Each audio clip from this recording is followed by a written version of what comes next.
Okay, so let's go ahead then and sort of pick up where we left off, obviously, with this new practice midterm number 4 here. This one is focused on questions primarily from chapters now 4 and 5, activity-based costing, and the volume, cost volume profit analysis stuff that we had chapter 5. Oh, and chapter 3. So we've got some equivalent unit calculations, okay, that we're going to be going through today. So I only put, I think, like 30 or so questions up. I'm thinking these are a little longer than some of the other ones we were working the other day, so it might take us a little longer to get through those. We'll see how we do today. If we get through everything, we'll put up another one for next time. If we're still got a good chunk to go, we'll just continue on with this one. So why don't I go ahead and do the first one just to get us rolling here, and you can kind of see the way they work this, where we had to consider the contribution margin ratio. And remember, guys, we said in chapter 5 that contribution margin ratio is really a way for us to avoid the step of having to take the contribution margin per unit and multiply it by the number of units. You could just simply use the ratio to have your answer automatically converted into dollars as to your break even. Now, for this problem, obviously we had to use the ratio because that was all they gave us, right? They didn't give us the sales price per unit versus the variable cost per unit, so we were stuck using the contribution margin ratio. And they tell us here that they have monthly expenses, fixed expenses of $42,000, and what is the best estimate of the company's net operating income in a month when sales are $126,000. And so you could see that if our contribution margin ratio is what? Is this 61%, this 0.61, that means 61% of each sales dollar contributes to our fixed expenses, right? And so if we wanted to figure out what our profit would be after we've covered our fixed expenses, because remember, our contribution margin first goes towards what? Towards fixed expenses and then our profit. And so we go ahead and we have that 0.61 times 126,000. That leaves us 76,860 to go towards fixed cost, and then our profit. We take off the fixed expenses, then we're left with $34,860 here that will go towards our profit.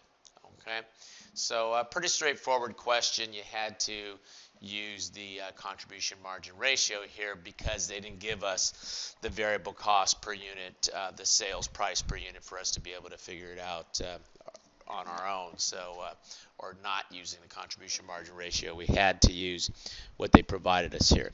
Okay, any question on this one? Okay, good. Why don't we go ahead then and jump ourselves down to number 2. And who wants to do 2? Number 2 here. Who didn't get a chance to work one on Wednesday? You want to go ahead? Okay. Come on up if you didn't get a chance to work one on Wednesday.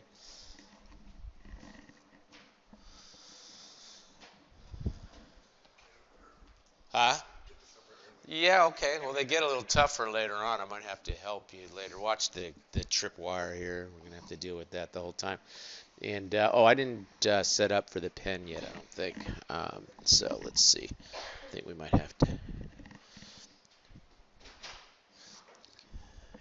Okay, it's going to start us out right off the bat. There we go. You want red? Yeah. Okay. All right, there you go. And just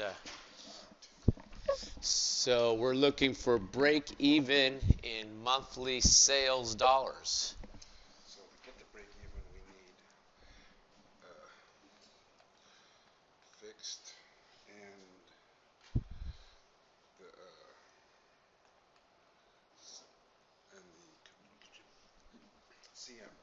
contribution margin. Margin, yeah, I can say it. Okay. So, to get the contribution margin, we have to get the, we need to get the contribution margin ratio. To get that, we need to find out the contribution margin in units. Okay. So to get that, we do, what is it? The selling price, which is 170. Selling price per unit is 170. Okay. Can't write on this thing very well. It's all right. And then we're gonna, I have my notes here. And then we're gonna minus the variable costs. All right. Which is 62.90. Okay. 6290 minus the 170 gives us a. It's all right. Don't worry. This is the total. This is more about you practicing than it is about, because we've got the answer printed out there. So if it's not about you, how well you write on the board here. So 170 minus 6290 is going to give us a contribution margin of.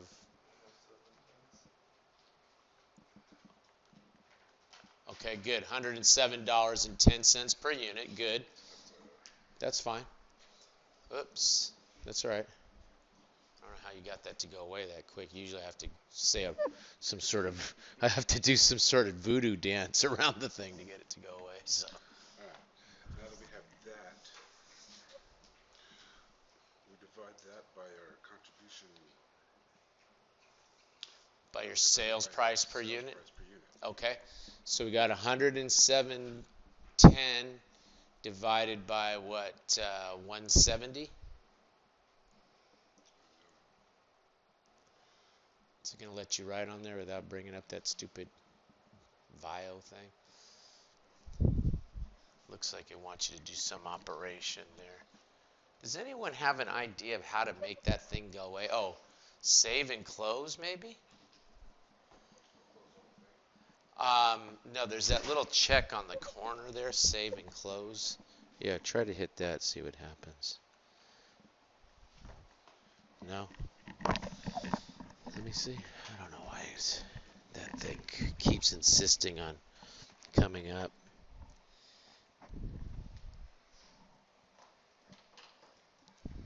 Okay, so what does it do? It doesn't close it.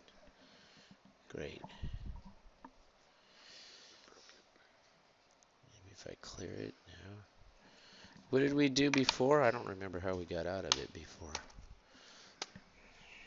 I don't know why that thing keeps wanting to come up. Ah, that looks promising. It'll let me have that X. There we go. Okay. Okay, so we're $107.10 is our contribution margin. We were trying to come up with a contribution margin ratio.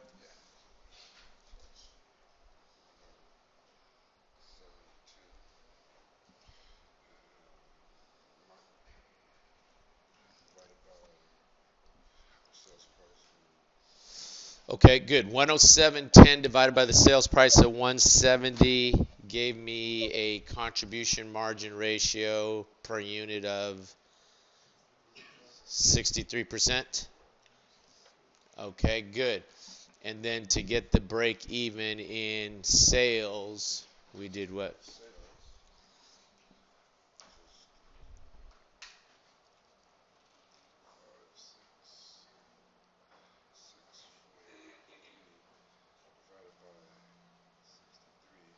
By 0.63 means we have to have sales of. 566,100. Okay.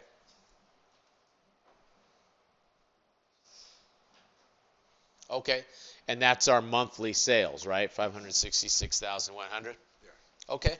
All right. Good. What's your name, sir? Tim. Tim. Good job, Tim. Okay. All right. Now, couple things here that I would add to this. Because I know that the question takes you straight over here. What I like to do is I like to say, well, my fixed expenses times my contribution margin ratio is going to equal my break even in sales. So, okay, never mind. Strike that. Now I wrote that wrong. I like to look at it to say that my contribution margin ratio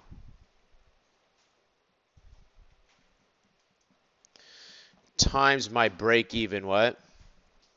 Sales has to equal my what? My fixed cost, and break even in dollars will give me my fixed cost in dollars, which, Tim, was the same thing you did, but I like to set them up just so I kind of don't force myself into remembering a formula. If I'm saying that 60% of each sales dollar goes to my fixed cost, then I just do the algebra here, right? And I just go ahead and divide each side by the contribution margin ratio. Okay.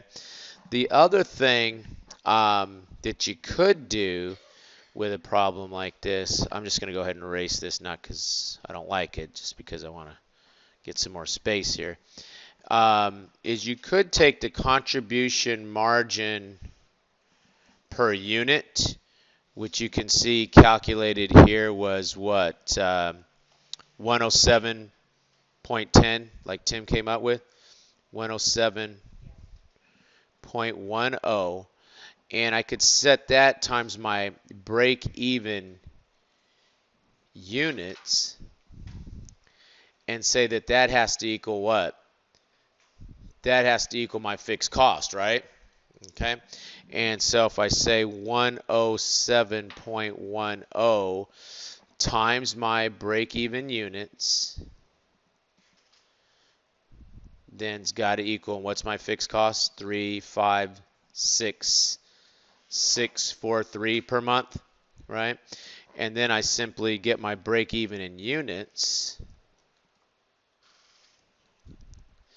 is equal to 356,643 and divide that by what? 107.10? And what do I get when I do that? 3,330, you say? Okay. And then I take that like that, 3,330. And then I take that 3,330, and if I multiply it by 170, do I get the same answer? Huh? Pretty much.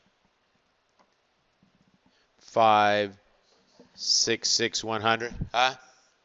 Pretty much the same answer. So I'm just showing you that, you know, you get the same answer doing it that way, but you know, logically, using the contribution margin ratio, you skip that step of having to multiply your contribution margin per unit times the number of units, right?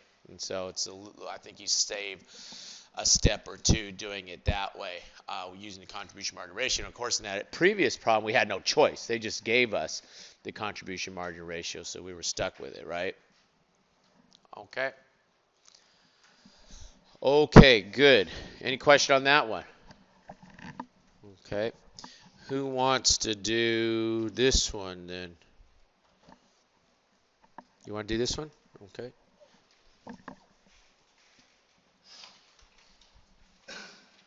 What's your name again? Polly? Huh? Poe, you want to do this one? Okay. Poe, please don't fall on that stupid wire. They got some weird thing they did with the chairs. I mean, you're all kind of like the whole room shifted. I feel like I'm looking at a supply curve or something. Everything shifted back and to the left here. So anyway. Okay, so contribution margin ratio is 53%. Company has fixed expenses of $617,980, and now we want to figure out what the sales dollars are if we want to meet a target profit. So Poe is setting that up. Dollars to obtain target profit is equal to target profit plus fixed cost, fixed expenses, whatever. And she's going to divide that by the contribution margin ratio. Okay, good. And again, once you kind of see the big picture on this, I guess it's easy to do that. I like to take contribution margin ratio times dollars to obtain target profit and then divide both sides by contribution margin ratio. But I'm kind of a little bit crazy that way, and that I keep writing them a certain way. But we have what? Target profit is 23,000. We add in the fixed cost, 617,980. Divide that by the given contribution margin ratio. And again, this problem, that's all they gave us. And we come up with the total of those two, good, divided by 0.53. That was very, very detailed as well. And we end up with this 1,209,396. Look at that. Beautiful. Can read it and everything. That's great. Okay. All right, good. Thank you. Good job. Okay, so again, you use the ratio if that's all they give you. They don't give you the ratio. If you can come up with the contribution margin per unit, you could also get the units and multiply it by the sales price. Okay. Okay, good. Activity-based costing. What happens when we use that versus traditional? And remember that one pager that I had up that was a little bit grainy, that was hard to see. The takeaway were what? With traditional, we just had one driver, one pool. With activity-based costing, we had multiple drivers, multiple pools, right? And so our increase in pools and our allocation base, which is our driver, was the answer to this one. Okay. That's a CPA exam question, by the way, so you guys can work CPA exam questions here. I'll tell you what I'm going to do. I'm going to go through this one because this one's a little bit tough, okay? But then there's another one that we do after this one that you should be able to help me with once you see how we kind of went about this one, okay? I don't know if I'll need my notes or not, but I'm going to go ahead and put them here just in case. Okay, so this question says, what is the contribution margin for the period? And so the way this problem was set up, we're going to have to figure out our contribution margin per unit, and we're going to have to... Oh, did we skip one? 4 was that easy one. Not easy, but just a word problem. So we're on this one now? Maybe I didn't number it, is the problem? No, I did. Okay. These files sometimes give me a hard time, so I never know what I got going. They want to move things around on me and stuff. But anyway, so what happens? We've got this sales price of 132, right? And to get my contribution margin per unit, what do I have to subtract off of here?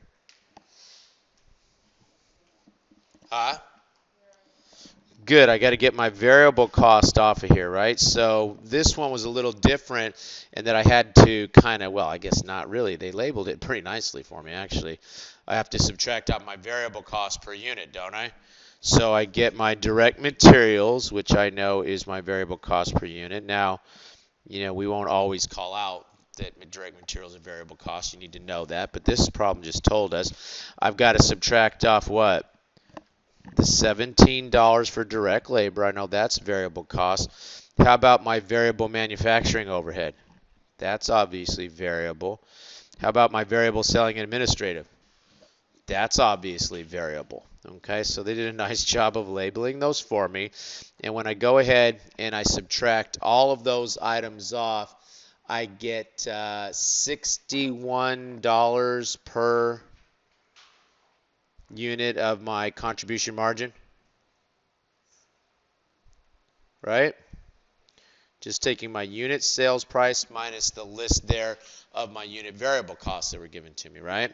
Okay, and then if I want to get the contribution margin for the period, I'm going to take what?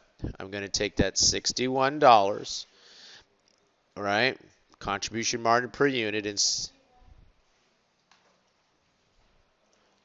I got 61 this morning. 61? Okay. Okay. So I think we're good on 61. We're good? Okay. Okay, and I'm going to go ahead and I'm going to multiply that. And the tricky part in this question is knowing when to use units sold versus unit produced. Well, look, if I want the contribution margin ratio, it's got to be what? It's got to be the units sold, doesn't it? I don't get a contribution margin, contribution towards my fixed expense and my profit unless I sell the stupid thing, right? Okay, so I have to pick up the units sold, and when I do I get this answer here, this, what is it, 48,800? Okay. Okay, good. So I've got this 48,800, and then the question asks me what is the break-even point in units for the period. So now what do I have to do? Somebody want to try this one?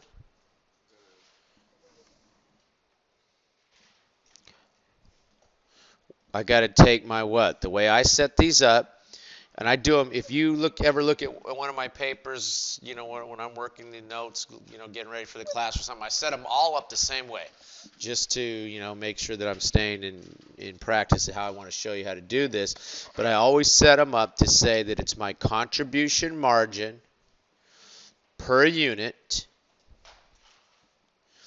times my what? Break-even sales in units, which is what I'm looking for in this problem, has to equal my fixed cost, doesn't it? Okay, and so I have a contribution margin per unit of what? 61 bucks we just calculated times my break-even units.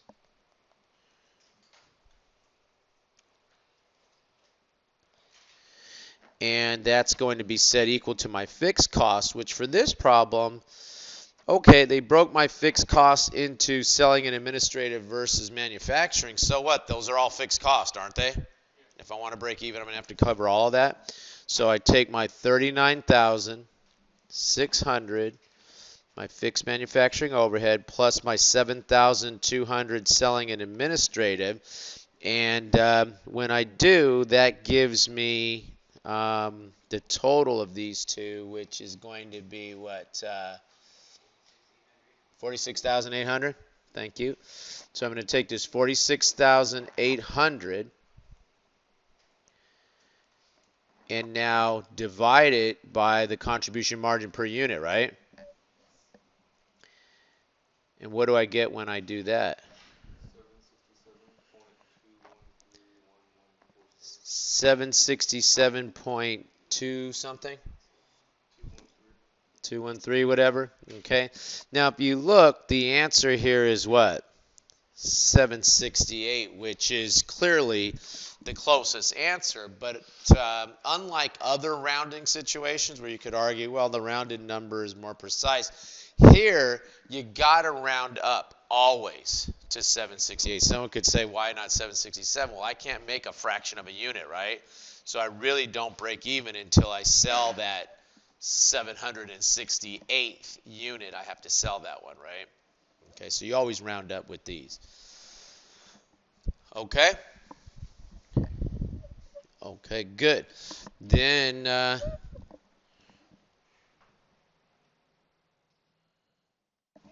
who wants to do this one? This should be pretty easy. Yeah. You want to come up and do that one, Omar?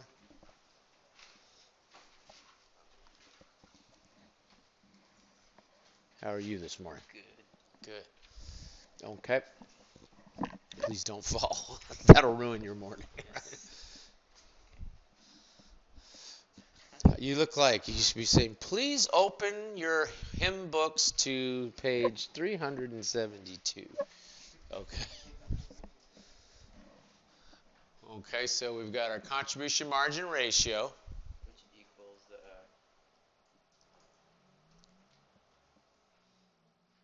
61 a unit. Good. Divided by the total sales. Divided by the sales price per unit. Good. Which is 127 in this problem, was it? Okay, good.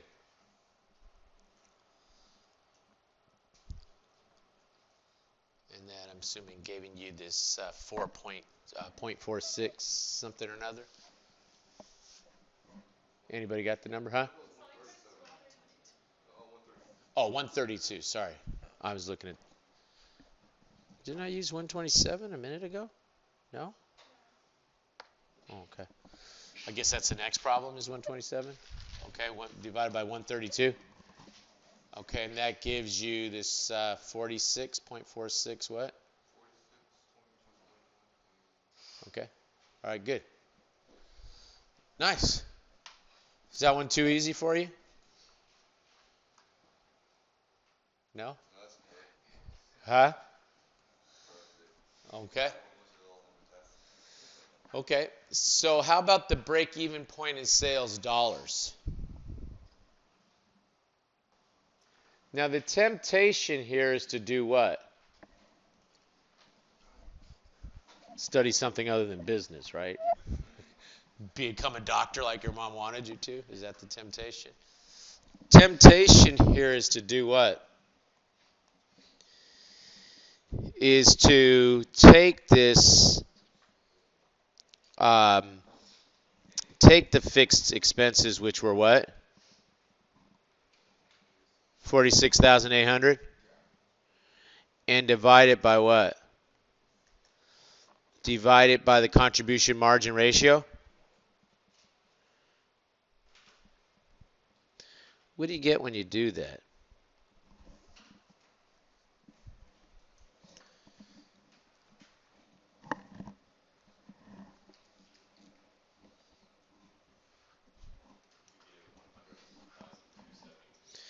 $101,272, you say? But that starts giving you a little bit of heartburn because you're like, well, I mean, which one's the right one that's getting kind of close to both of them? And I don't know. And, and what am I doing wrong? Oh, no, that's, I guess, 110. So you can still see that D's the right answer, but still it's a little far that it might cause you a little heartburn, right? What's causing this discrepancy? Huh?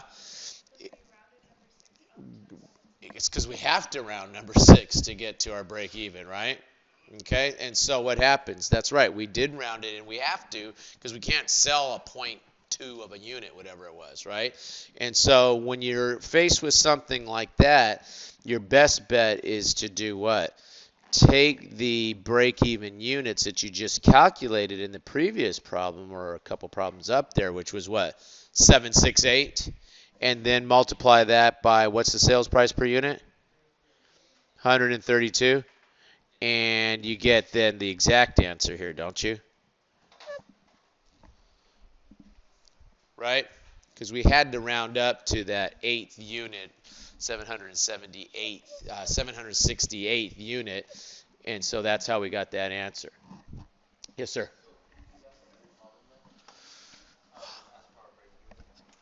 If they ask you for the break even and we round it up to that, next whole unit, yeah, that would be the way to get the right answer. Some of the other ones we were stuck because they just gave us the contribution margin ratio, so we had no choice, right? If they give you the contribution margin ratio, you have no choice. You got to use it, right? But if you, as I showed you before, you could take the contribution, the break-even units times the contribution margin per unit. If you have that information, that'll give you the break-even sales dollars. And if you're in a problem like this where you had to round up the way we did, then you'd have to use that to get the exact answer. We'll never give you anything on the test that is, has you stuck between two numbers. You can't figure it out. Clearly, even if you did it using the contribution margin ratio, D would have still been the right answer here. Or, yeah, D. Okay. Okay, good. Let's look at number, what is this now, number 8 or whatever, 9? Okay, and at the very beginning, we say that the sales price is what? And that's where I was getting that 127 when Omar was up here. Is 127 per unit. I forgot and was looking at the next problem. Okay, so we have this 127 per unit, and what happens? We go ahead and we take the 127 and we want to get the period expense for the period. So do we need that to figure out the period expense? Do we need the 127 to get the period expense? What are period expenses? Selling and administrative. Good. And we have what? 79,200 is the fixed. Do we know what the variable is? Say it again. $4 is my variable administrative, and since it's variable selling and administrative, and since it's selling expenses here that I'm including, should I use the units sold or the units produced? Units sold, because it's a selling expense, right? Okay, and so I pick it up times the units sold. So I take that $4 times the 7,200, and that gives me what? 28,800. Huh? Say again? 28,800. Okay, good. So I take the 28,800 plus the fixed is what? 79,200. Did I get the right answer?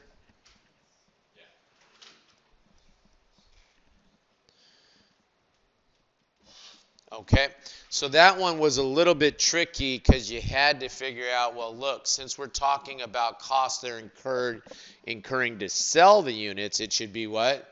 Units sold for the period, so I'm having a proper matching between my selling expenses and the sales I'll be taking. Sales are also based on the number of units sold, right?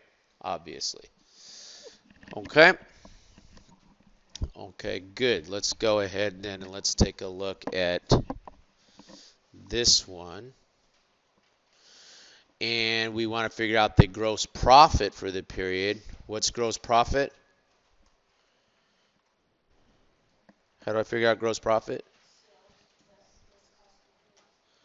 Sales price, sales minus my cost of goods sold, not sales price because I'm not doing it per unit, but it's sales minus cost of goods sold, right? For my gross profit. Okay, can we figure out the sales for the period? Start with the easy one. Sales. Okay, $127 times how many? Times the 7,200 units that got sold. Okay, good. So that gives me my total sales. 127 times 7,200 is 914. Right? 114,400. Okay, good. Now I've got to sit there and I've got to figure out, well, what are my costs here? And when I'm looking at cost now, I'm limiting myself to what? For my cost of goods sold, remember how our costs go through our accounting system. It's what? It's going to be going from our raw materials to our work in progress, from our work in progress to our finished goods, and then it's not until we sell the units that they hit cost of goods sold, right?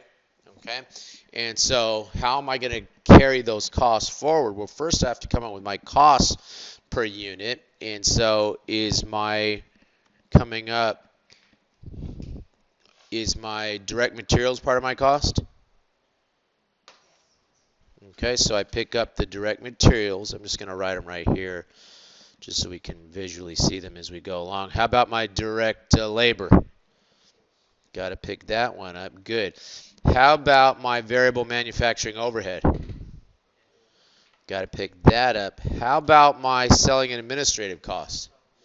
That's not going to hit my cost of goods sold. I'll expense it for the period, but that's down in my selling and administrative expenses, right? Okay, so I go ahead and I add that one in. How about my fixed manufacturing overhead? Got to pick that up, but what am I going to do to get it on a per unit basis so that I can go ahead and keep this whole thing on a per unit basis? You don't have to do it exactly like this, but what I would do is I would go ahead and divide it. Would I divide it by the units sold or the units produced? Units produced. If I'm sitting here and I'm gathering my cost of goods sold, because some units that were produced will still be sitting in ending inventory, won't they? Okay, so I'm going to go ahead and I'm going to divide it by the units produced. And when I do, I take this 94,900 and I divide it by what? 7,300? And that gives me a cost per unit of what? 13? Okay. And so now I add all of those up, 29, 49, 5, 13, and I get what, $96?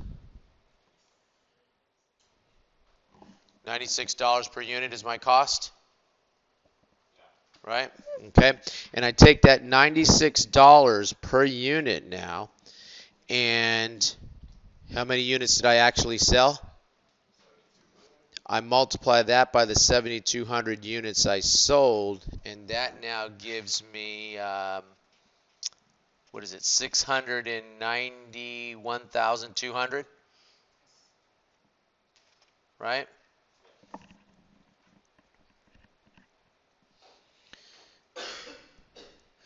And so when I do the math on that one, I get this 223,200.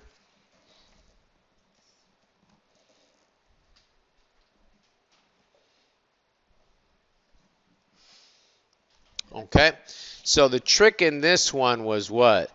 You had to know to divide that total fixed cost not by the units sold, but the units produced, because I'm spreading those costs over all the units I produced, not just the ones I sold, right? Right? And some of those, I guess, 100. For 100 units, that $13 per unit should still be sitting on the balance sheet, right? In my finished goods inventory or work in progress, I'm not exactly sure. I guess it's all in finished goods. I'd have to look more closely to figure out where it is, but it's on the balance sheet. It has not hit the income statement yet because I haven't sold those items yet, right? And I'm trying to figure out my gross profit. Okay. Okay, good. Next question. There's no question on that one. Says, question?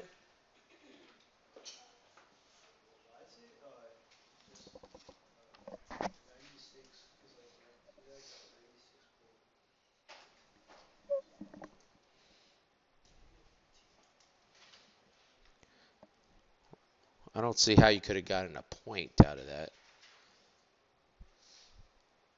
How would you have gotten a point for the 96? There's no fractions of numbers. I think that came out exactly to 13.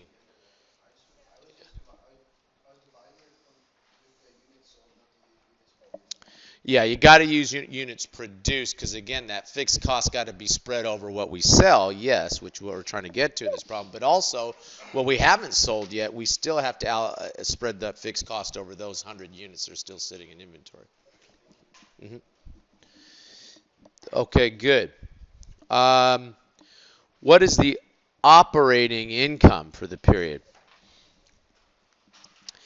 I should be able to take my gross profit of what? 223,200 and now subtract what? No, 223,200 now includes is it 223,200? Yeah, 223,200 now includes fixed expenses that were my manufacturing fixed expenses that were part of my cost of goods sold, right? And that gives me my gross profit. Then to get my what? To get my operating profit, I'm going to have to subtract out my selling and administrative expenses, right? Both fixed and variable. Okay, so my selling expenses were what? Fixed were, let's just do the easy one first since it should be sitting right there. Fixed was what? 79,200?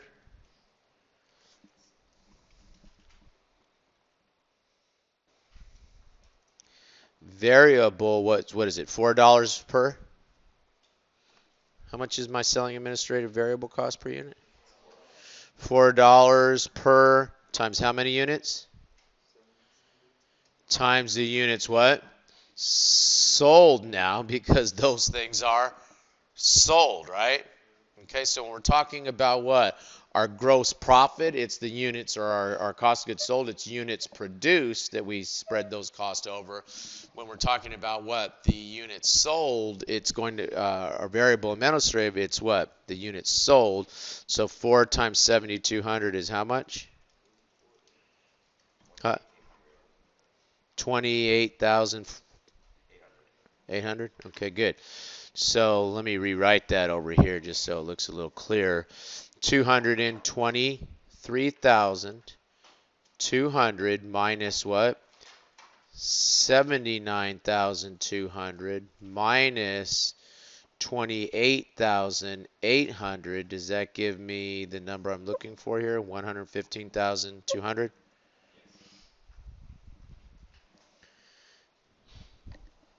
Okay. Okay. Contribution margin for the period. It's going to be what? How am I going to figure that out? Contribution margin for the period. How about 127 minus what? Minus my variable costs, which are 29 for the direct materials, 49 for the labor. Any other variable cost? Manufacturing overhead, the variable portion, right, Omar? Any other variable costs?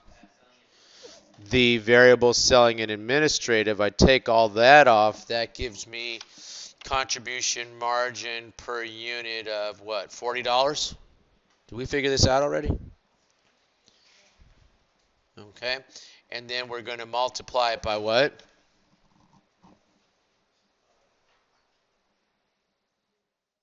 Units sold. Good. It's the number of units that we sold times the contribution margin per ratio should give contribution margin ratio per unit gives us the total contribution margin, right?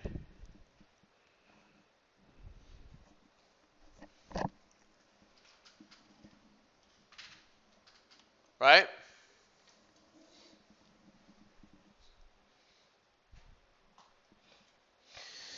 Break even in units is closest to what? So it's break even units, which is what I'm solving for here, times what? Times my contribution margin per unit is going to equal my fixed cost.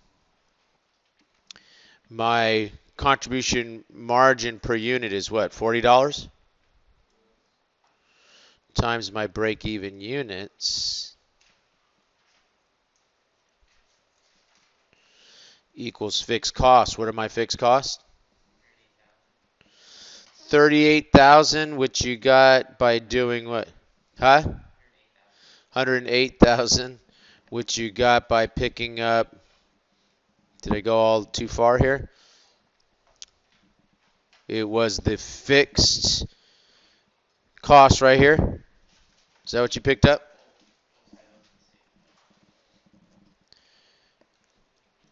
Got to set it equal to my fixed cost here, right? So my fixed costs are those two numbers added together is what? 174,400. 100. Good. And I just divide that 174,100. Divide that by what? By 40, and that gives me 4,353. What is it? 4,2 something? 4,352.5 or something? Yeah, but what happens? We got to round up, don't we? Got to round up for these because you can't sell a partial unit, a 0.2 of a unit or whatever, 0.5 of a unit. Okay, good. And the break even in sales dollars then, and again, you could still get close to that answer using the contribution margin ratio, but I'm going to go ahead and pick up this 4353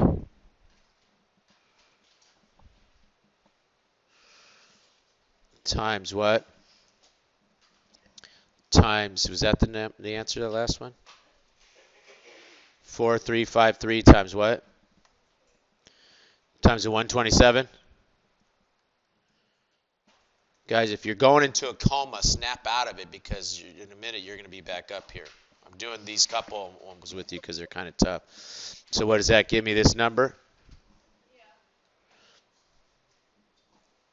Right? Okay. Okay, good. Huh? Yeah, you should when we use that 127 times the break even in units. Okay, good. And then, are you saying you get the exact number when you use the contribution margin ratio? No. Okay, all right, great, thank you. Okay, so what are the number of units sold then to achieve a target profit of 113,900? How do you want to set that up? By the per unit, right? Good. Let's just set it up. Contribution margin per unit times my target profit units now instead of break-even units, right? Has to equal 113,900 plus, and what were my fixed costs again? Say it slowly, please. 174,100. Okay, good. And my contribution margin per unit was what, $40? Okay, so this total 113 plus 900 plus 174,100 is,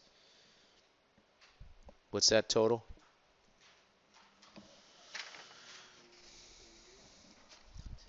$288,000. Okay, good. 288,000 divided by what? Divided by the $40 gives me 7,200.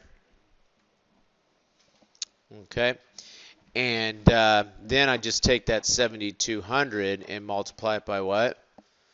By the 127, and that gives me the break-even and target profit sales dollars, I should say, right?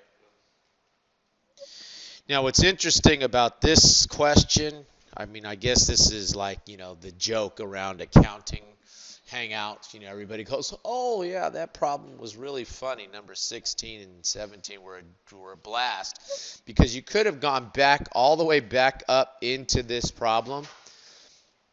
Once you know that it's 7,200 units, and you can go all the way back up. Oh, too far. Was it this one? The one we started all this with? Yeah, you could have gone right back in here, and no, not this one, the one after it. This one right here. And notice that what? The units that gave us the break even in units was also the number of units they sold in this problem. So you literally could sit there and figured out, well, what was the profit here for these 7,200 units by just preparing an income statement, right? Okay. I thought that was kind of cute, but maybe not. All right. Question? Okay, we're going to get some more of those cost, volume, profit questions. I think that if we get to them next time, I think that those couple that I put up were a little more comprehensive in nature. Most of the questions you'll see on your exam are going to be standalone ones, but I like you to practice sometimes with a more comprehensive one so you can just sort of see this whole process as to how it all kind of links up to things we've studied previously in 101A and etc. So, okay, good.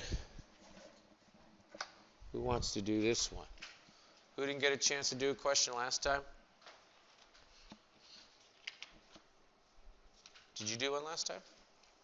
You want to do one? Okay.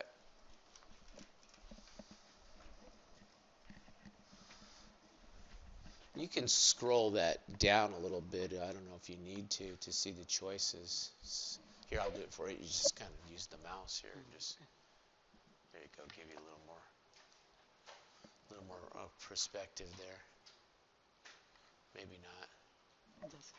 That's okay. Okay, you know what to do from here. So we're looking for the overhead that should be assigned to this product V917 using activity-based costing, right?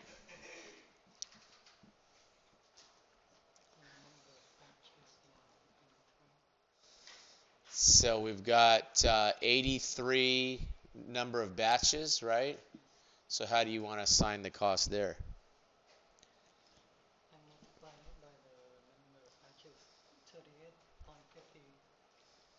Times the price per batch? Okay, good. There you go.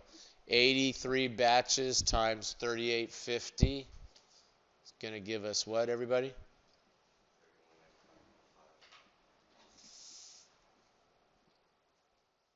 Okay, good.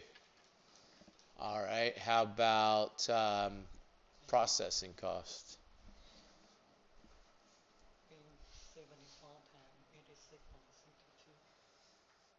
Okay, we got 74 batches for this product, or orders, I should say, for this order V91Z times the cost per batch, per order, John, gives us what?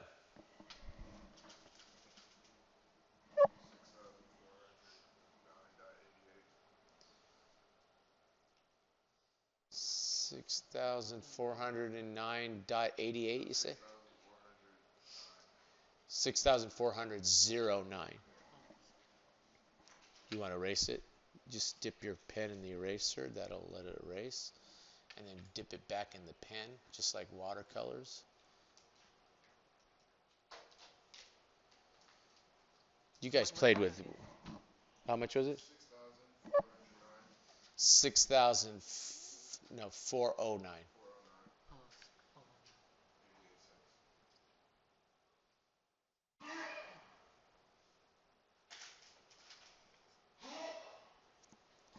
Get it in tight, don't get sick. The test is coming. And 88 cents. Okay. And when you do the math on that, that gives you, okay, you got that. Then we got to do the what? 702 assembly hours times 733 per assembly hour.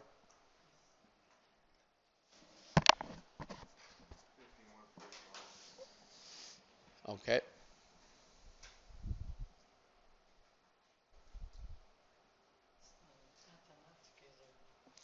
And when you add all that up, you get 14,751 and 4 cents, says the Happy Raider fan. 4.04. Right? Okay. Is that the answer? Okay, good. Nice job. Okay. Why do we care? I mean, why are we going through all this trouble? Don't say because it's going to be on the test and I need to know how to do it. I mean, I know that that's the real answer, but I mean, why would a company care about this? What's the most expensive activity up here?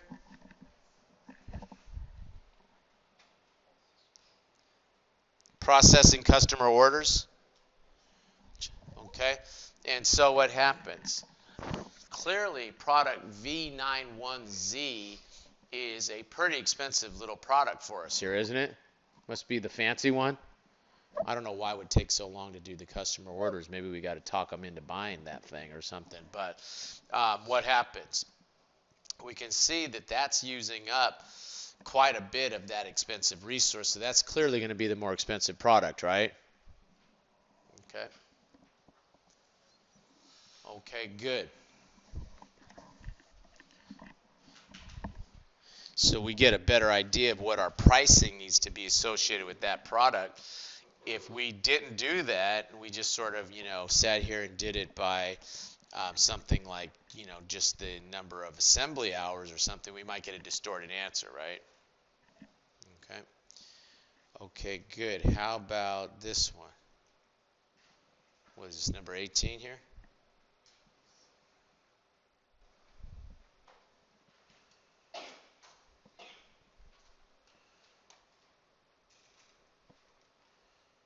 This is V91Z now.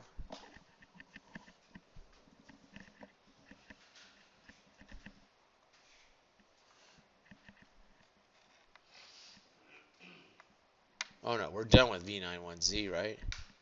So now we're sitting here and we're doing number 18, which is the plant-wide overhead.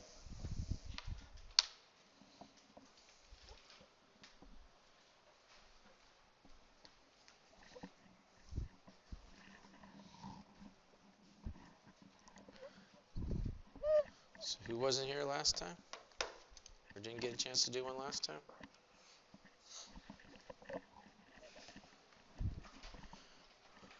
I'm feeling like this table was underrepresented last time.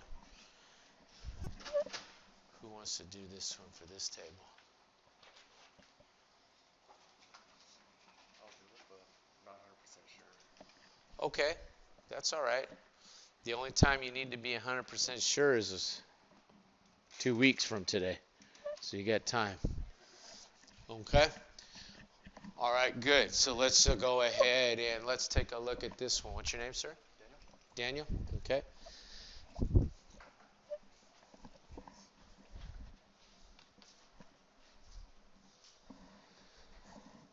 So we want the plant-wide overhead rate. Now let me ask you this, Daniel. If we're doing the plant-wide overhead rate, are we using activity-based costing? Yes, right? Try again. We are not. Because it's plant. We're using traditional, right? With traditional, we come up with one plant-wide overhead rate, right? And don't we sit there and take our estimated total manufacturing overhead cost and divide it by the estimated number of units for that? Yes. Chapter 2? Okay, so with that as a massive hint, what do you want to do with this one?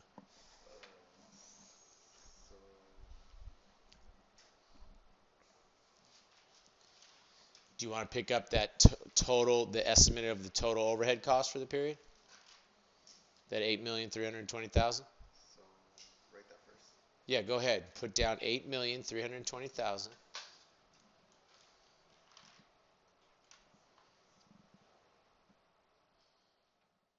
Good, got that. That's for my indirect labor, right? How about the utilities? Is that an overhead item? Yes. Good, so go ahead and say plus 155,500. There's my total estimated overhead, right? What's the total on that, guys? 8,400,500. Go ahead, guys. Go ahead, Dan. You can trust him. 8,475,000. See, Daniel doesn't trust your guys' calculations. He's like, I'm figuring this out myself. 500. Okay, good. Now you want to divide that by what? Let's go down. Yeah, you can scroll down. Right here. Oh, okay. Yeah. You want to divide that now by what? By the machine hours to get the rate per machine hour, right? So divide, put a line underneath that 8,475,000, just a line. Go good, and then divide, put 400,000 on the bottom. Just make a fraction out of it. Good, 400,000. Okay, and that gives me.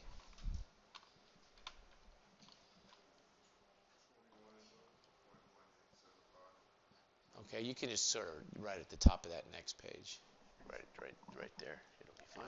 What was it again? 21.1875.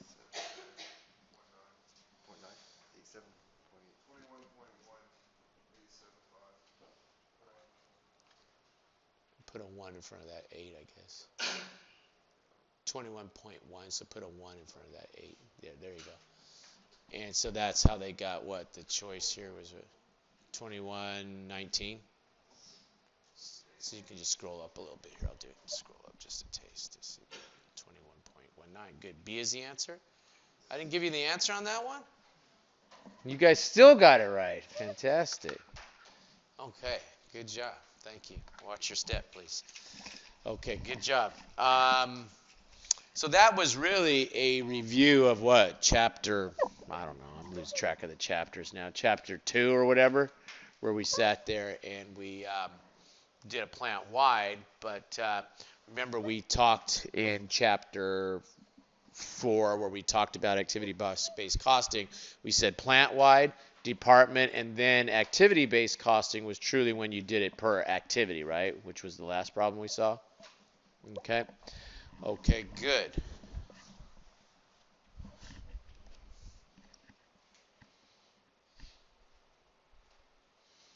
How about this one? On, you want to do this one? Yeah. This is your favorite kind of question, I thought, right? Ever since you dealt with the cat food, dog food question? Is this you?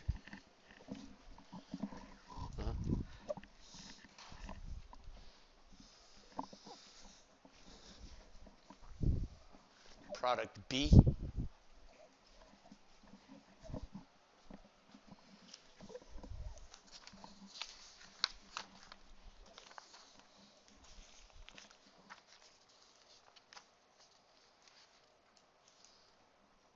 Now, when you take your test, if you make any stray marks on the test, I'm going to subtract 2 points. No, I'm just kidding. Use the mouse, because if you touch it with your hand, let's see. Home and review. Come on now. What'd you do? Just touching the eraser. It's just a wall. That's all right. Okay. What do you want? The red pen? Yeah, it's already on red. Okay, so go ahead. You're set now. Okay. Oh, I see. You were trying to see the answer. I get it. He was scrolling around so the answer would show up. Product B. Show me product B. Circle product B for me. Okay. That's for activity 1. Is there anything else that happened for product B?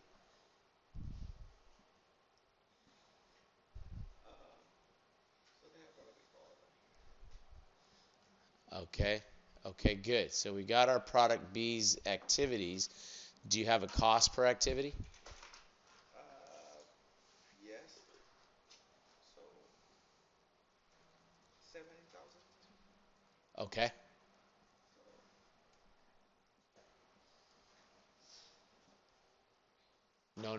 No, because that would put the whole erase that.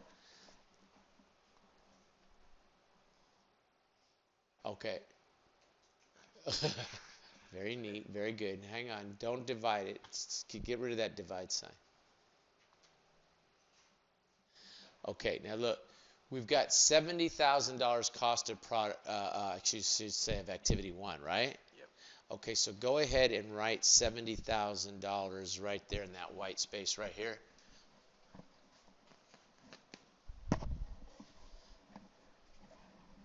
Okay. All right, good. You got 70,000, don't you? Okay. Now, go ahead and put a divide sign next to that.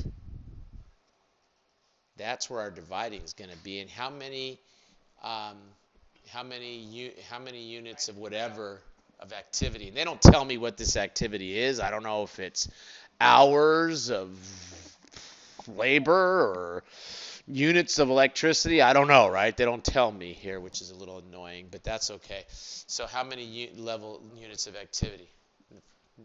Go ahead. What were we going to do there? Well, that's for activity B, but I want to come up with a cost, for product B, but I want to come up with a cost per activity here, right? Oh, okay. Good. Nice.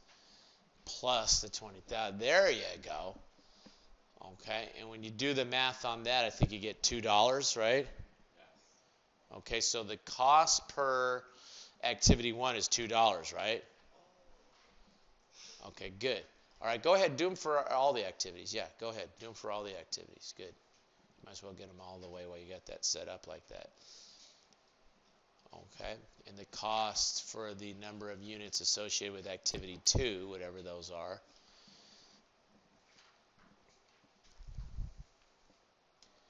And when you do the math on that, guys, you get 1.5. Okay. Okay, good. And here we go with activity 3.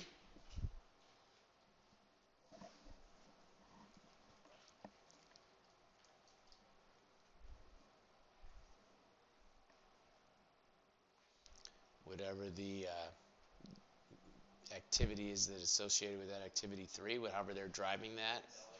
Huh? $16? Okay, good. All right, now you know what you've got for activity 1, activity 2, activity 3, right? So now go up there, A1, put A1 next to 9,000. No, the 9,000 you wrote, that's fine. You can just leave that there. You don't have to erase it. A1 where you wrote the 9,000.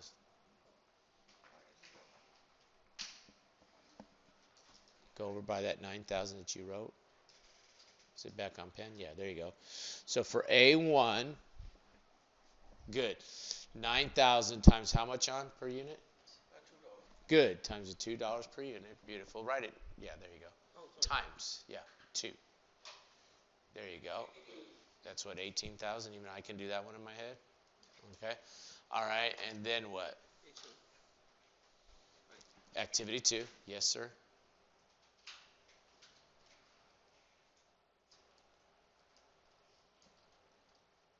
Good job. Is it 15,000? Okay, times the $1.50? No. $1.50 times 15,000 I don't think is 22,500. 22,500. Colleague bailed you out on that one. It's not.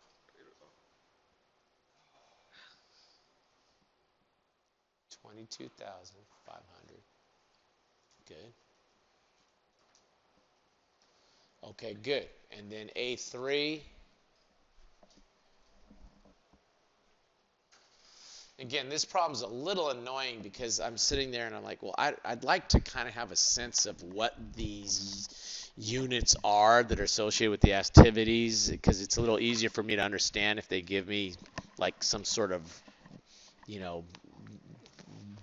rope to hang on to with this. So I don't know what the activities are that are associated with these activities. I don't know if it's customer orders or labor hours or what, but it would be something like that, right? Okay, good. And so when you add all these guys up together, you get what, 56,500? Okay, go ahead and just so that looks nice and neat. Yeah, there you go. Add those up, 56,500, right? Okay, good. So that's choice A. Okay, good. Nice job. Watch the cord. Good job. Okay. All right. Now, the reason I picked you on because you had asked me, hey, how come one of the problems they did it one way and another problem they did it the other way, and which way am I supposed to use? And my answer is, I don't know the answer to that. Okay. You use what you use.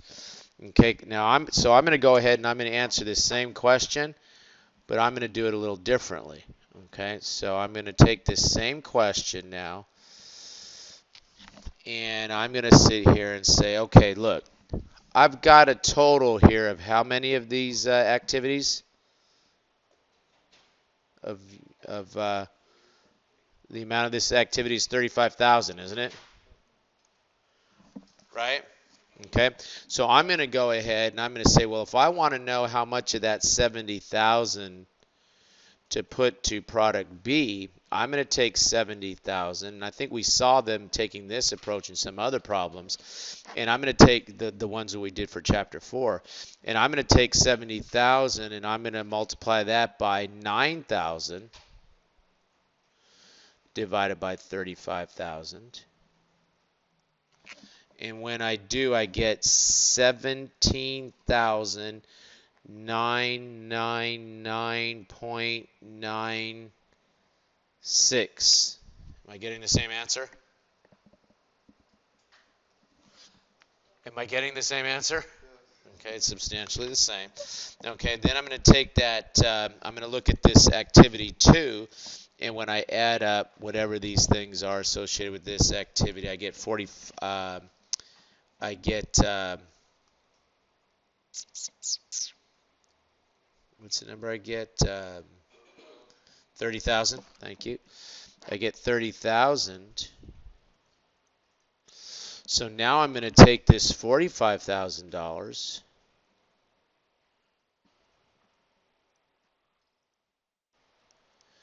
and I'm going to multiply that by what? This product used 15,000 of this 30,000, half of it. And that's going to give me 22,500. Okay. And then I'm going to go ahead and I'm going to add these guys up. And when I add them up, I get 5125.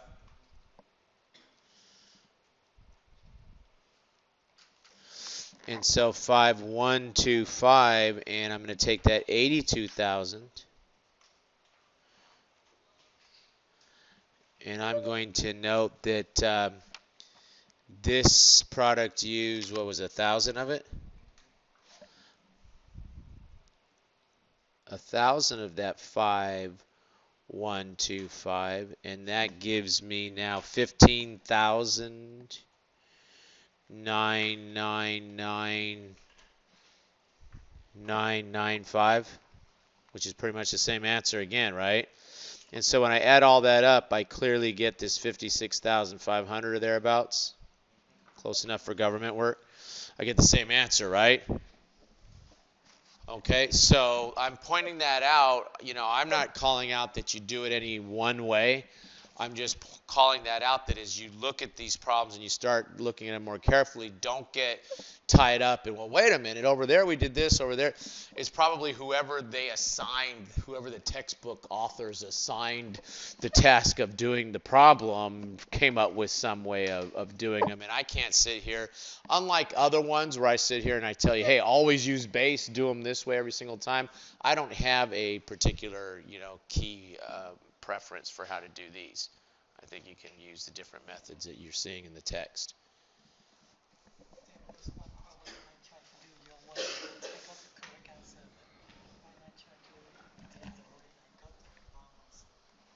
Okay, well, you'd have to show me that individually because I'd have to see the problem to be able to answer that. So you can see me after or see me at the office hour or something. I'll help you with that. Okay. Okay, you want to take a quick break then? We'll come back and pick up this number 20. Okay, so let's go ahead, guys. I guess we can take 15 minutes. We got time.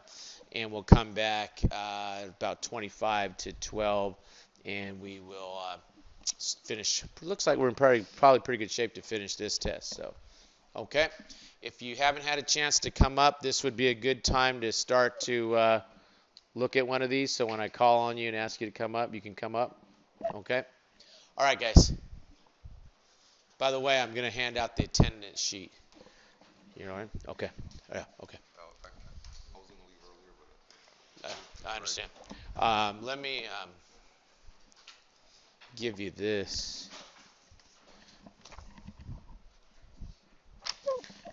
I'll get you a pen. You got a pen? Okay. And just go ahead. And I guess, make sure I get the right class here. 101B. So yeah, just go ahead and sign it out. I'm gonna ask everyone to just sign out in this 101B column. I still haven't had a chance to do a spreadsheet on that.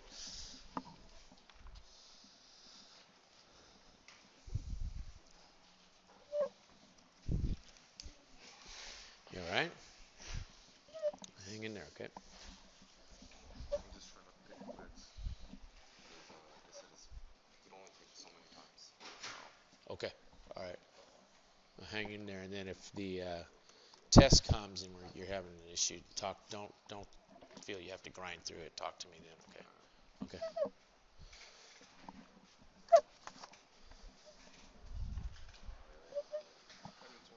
Huh? Yeah. Yeah. But to me, both are just as intuitive. Yeah. Like if I had a strong preference, I'd say do it this way, but I don't for these. It's like, hey, you can do it one way. It's kind of however your brain processes it.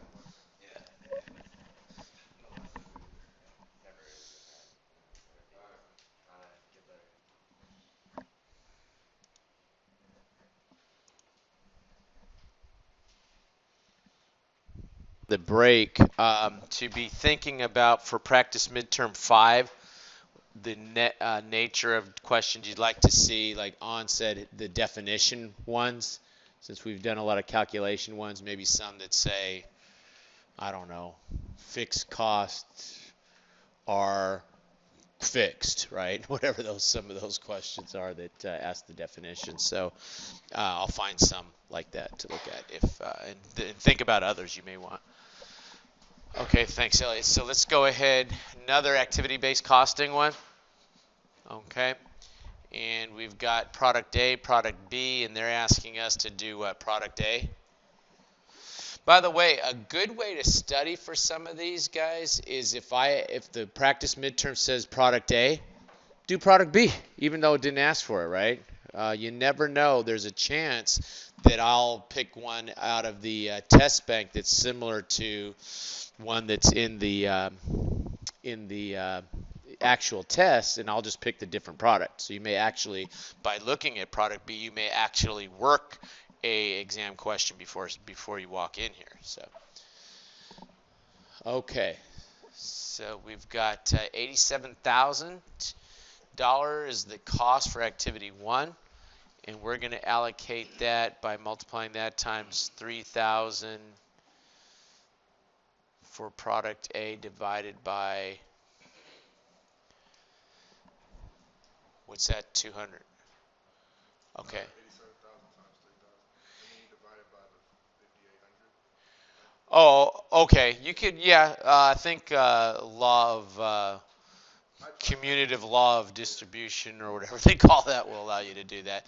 I tend to want to do the fraction first, but you're fine if you do it that way. You could do it that way. I just multiply. I don't know. I like big numbers for some reason. Okay, you can do it that way. So you're going to take the 200 and whatever that number is, 251 million, and you're going to divide that by the 5,800 total units. Okay, that's another way of doing it. Because you like big numbers. Do you like big numbers in your bank account? Okay, yeah, okay. Okay, so you get 45,000 for activity 1 for product B. Okay. Okay, good. So we're going to go ahead and do activity 2. Okay.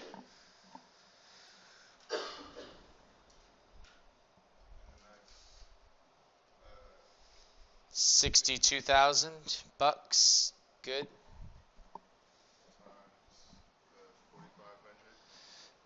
Times the 4,500. And then I got 279 million, and you would divide that by 10,000.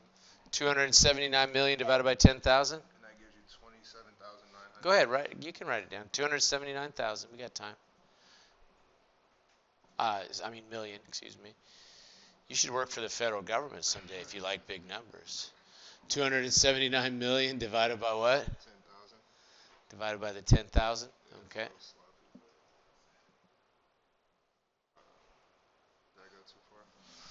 It's all right. This thing gets a little jumpy. There you go. Oops. See, and sometimes it has a mind of its own. There we go.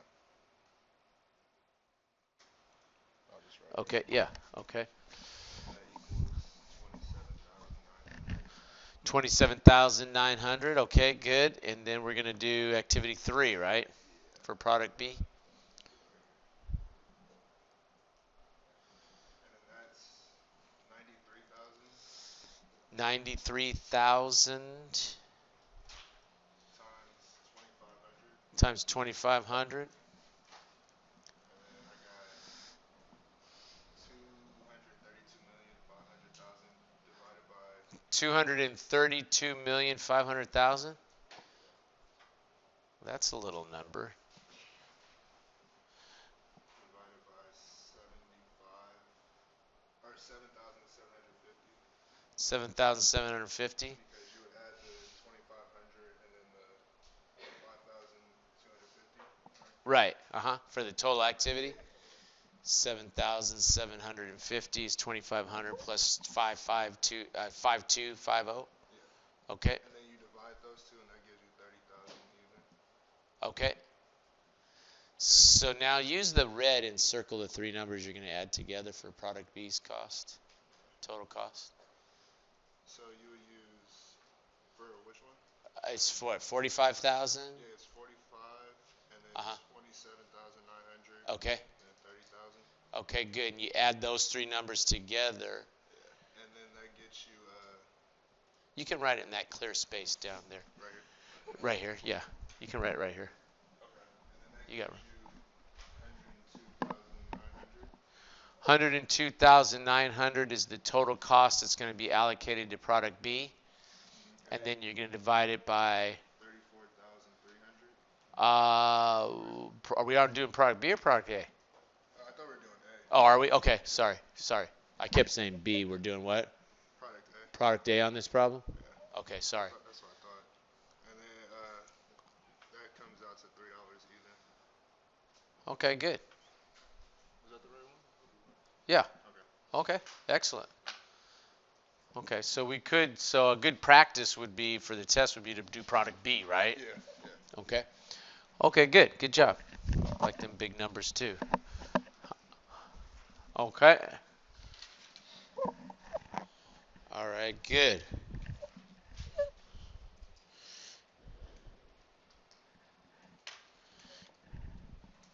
Oops. Let's see if I can slide this guy back a little bit. Okay.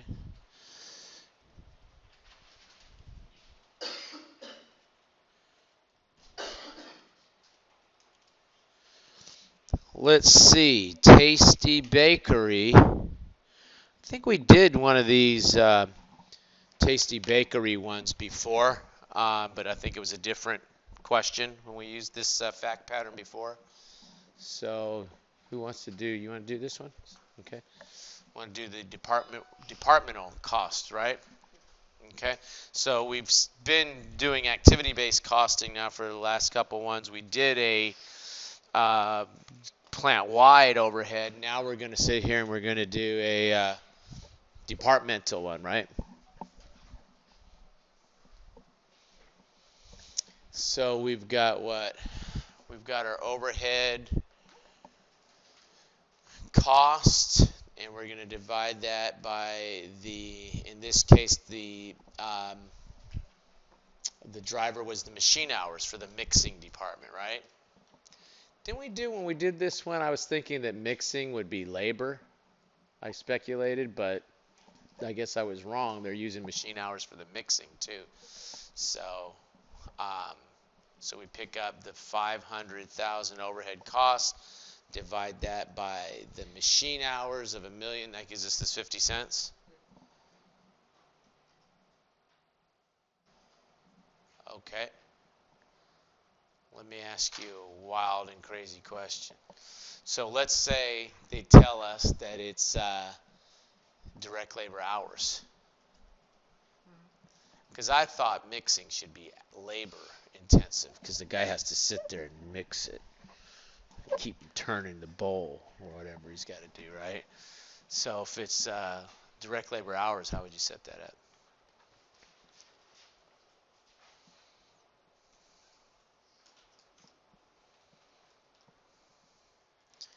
Do we have the same numerator? Okay, good.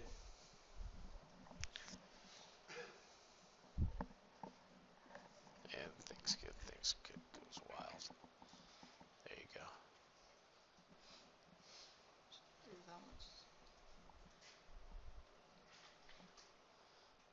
Good. 300,000 direct labor hours. Good. And it's 500,000 on top.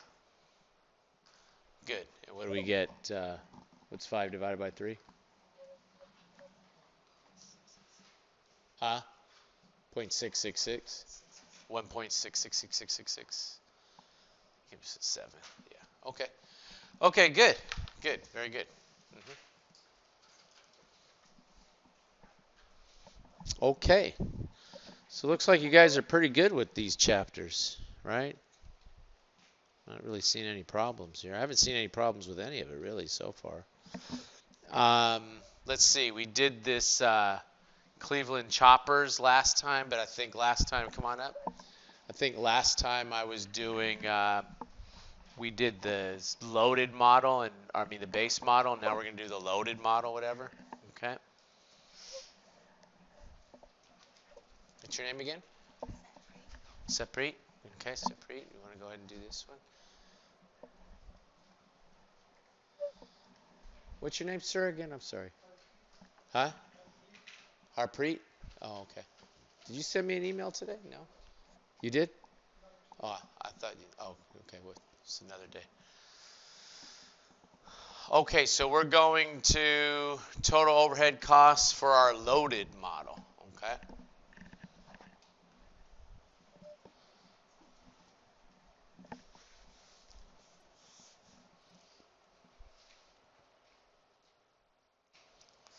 So we have our overhead cost.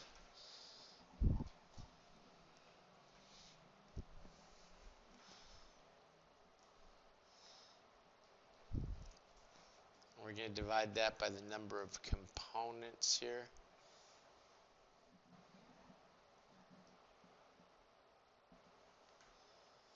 So that's going to be 27,000 divided by, we've got a total of 40 components. Thank you. Yep, there's our components up there. That's where we're getting the 40. And that gives us, for our component overhead rate is what?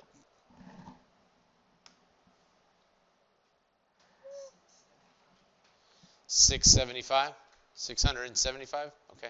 675 per component. Okay, good.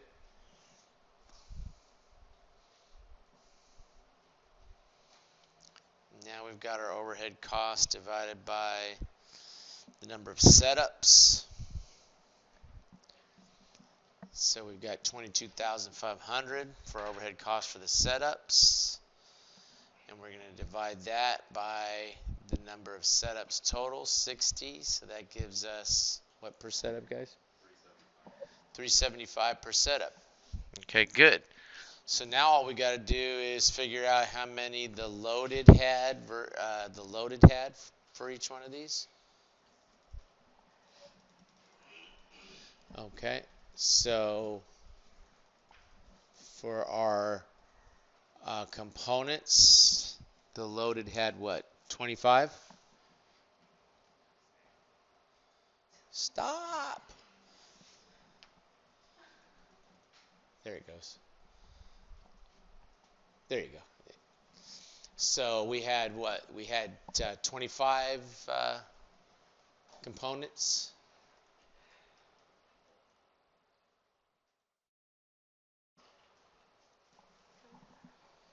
There you go. Times 25 equals. You can write it in this little space between, right in there somewhere. Right in there. You can write it right in there since you're running out of space on the edge. 675 times 25, guys?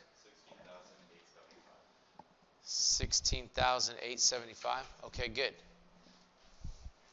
Nice. And then for our setups, sets that up nicely. 60. I'm sorry, not 60, but how many setups? 40. Sorry. I should shut up, let you do your thing. I messed you up. You can erase that. Just dip in the eraser and erase. There you go. Now I think, yeah, there you go. Now dip back in the pen, just like watercolors. You guys played with watercolors when you were kids, right? Okay.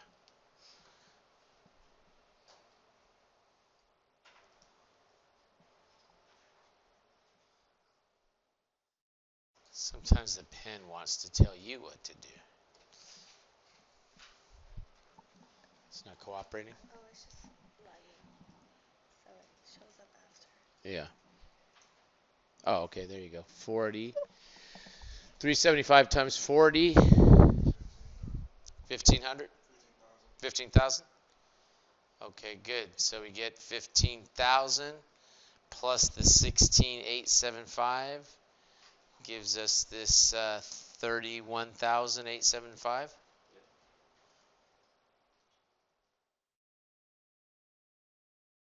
Perfect. Good. Nice presentation. The whole works there, right? Okay, good. Thank you. Very good. Let's watch it. Don't. You're okay. Okay, good. Thank you. Okay.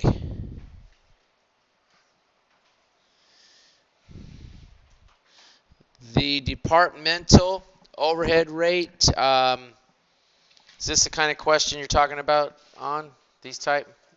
Get more of these? These more definitional ones. The use of a departmental overhead rate will generally result in the use of a separate cost allocation base for each department, right? And we didn't do it for the, whatever it was, the baking department, but we did one for the mixing. We could have done one for the baking, right, for that departmental one. We'd have one for each department. Okay, good.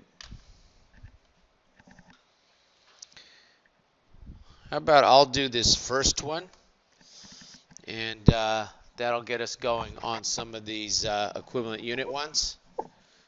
Okay, so we've got this Blue Corporation, and one of the problems with the Blue Corporation problem here, it doesn't tell me that we're using weighted average, but you can just assume that for this class we always use weighted average. The other method is what? FIFO, but in this class we're only going to use weighted average. Okay, and so what happens? They tell us that they started 4,800 units during February. Blue began the month with 700 units in process and ended the month with 400 units in process. What are the equivalent units? Now this is a little tougher problem because it doesn't tell me the amounts that were transferred out, right? The easier one is just a piece of cake. Take the transferred out plus the equivalent units in ending inventory. This one I'm going to have to work on it a little bit. And so what's going to happen? Well, they started what? 4,800 units. And then the way I like to do them, I don't know that most people would do it this way, but the way I like to do it is to sit here and say, well, we had these 4,800 units, and are the ones in ending inventory done? Are these in ending inventory finished? Huh? Okay, that's not what I'm asking. Are the units that are in process at the end of the month, are they done? They are not done because they're in process. So I subtract off the 400,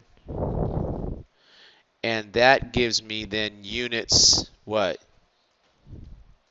Started and completed. Okay, so that means that they started this period and completed this period. How many units? 4,400. And then we give ourselves credit for what? for all of the units that were in beginning inventory and say all of those were done this period, right? Okay, so the units that they actually started and completed this period, the units that they completed this period, excuse me, because I already got started and completed, plus I keep bringing the beginning inventory, and so they completed how many units this period? 5,100. The 4,800 the problem told me they started, minus the ones in ending inventory that aren't done yet. That means I started and completed 4,400 units, and then I assumed that I did, for weighted average method, I assumed that I did all the work on the beginning units, this beginning inventory this period, right? Okay, so I got my 5,100. Now I need to do what, Omar?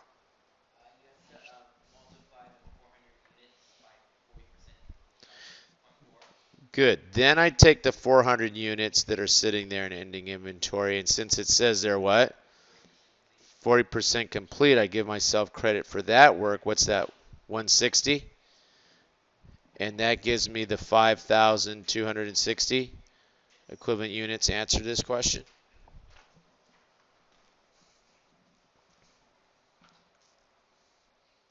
Okay. This is the way I do them when they don't tell me the units that were transferred out to the next department or that were actually finished for the period. I just go through this process. 4,800 units were started this period. 400 I know weren't done yet. That means units started and completed were 4,400. And then with weighted average method, we just assume that they did all the work on the 700 this period, right?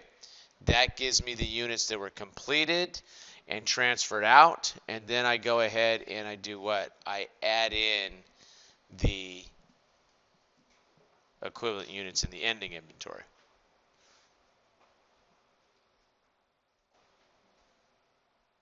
Hello? Question? Why are you guys looking at this like aliens just came out of the screen here?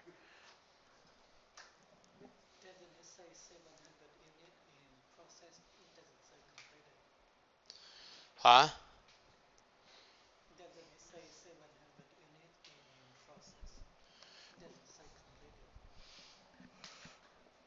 It doesn't. There were the 700 units in process.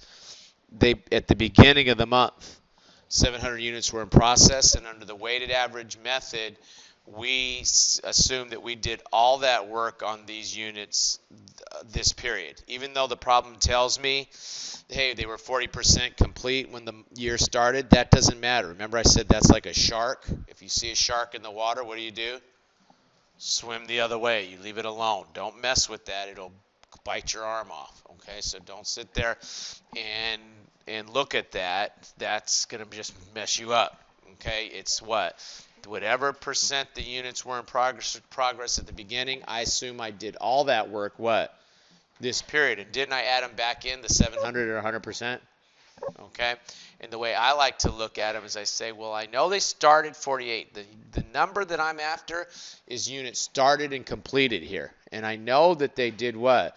They started 4,400, but I know that not 4,400, but 4,800. But I know that the 400 in ending inventory were not completed, right? So I back those out. That's 4,400, and then I just bring in the 700 because I'm giving myself credit for doing all those units this period, right? And that gives me the 5,100. And then I add back in the units that were equivalent units that I'm giving myself credit for the ending inventory, right?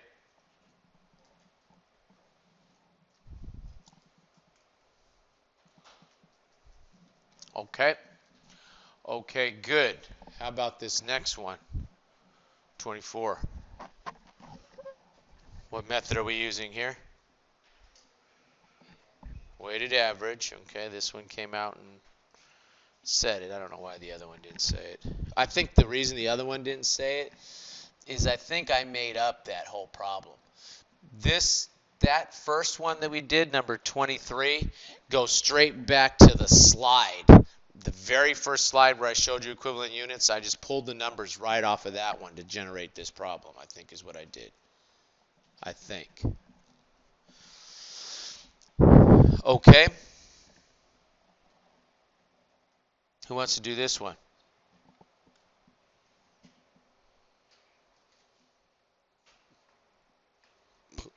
You want to try this one? Okay.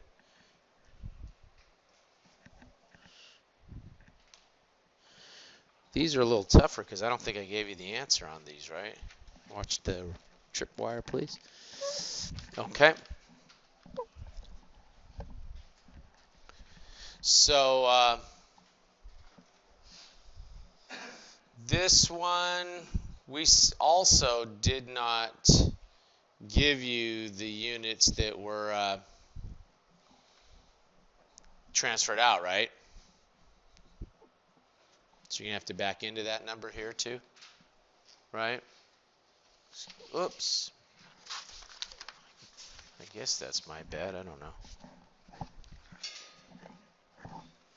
It's all right. These things are always looking for an excuse to not work. Okay, we're back.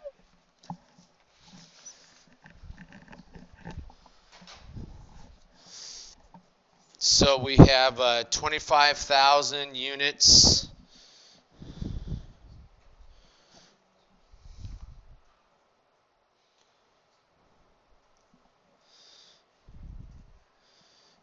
And then we're saying 110,000 units were started.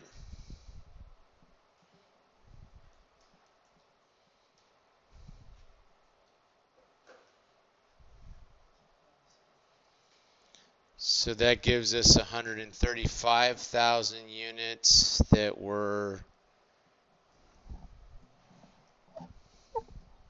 worked on, I guess, minus 20,000 in ending inventory is this 115,000.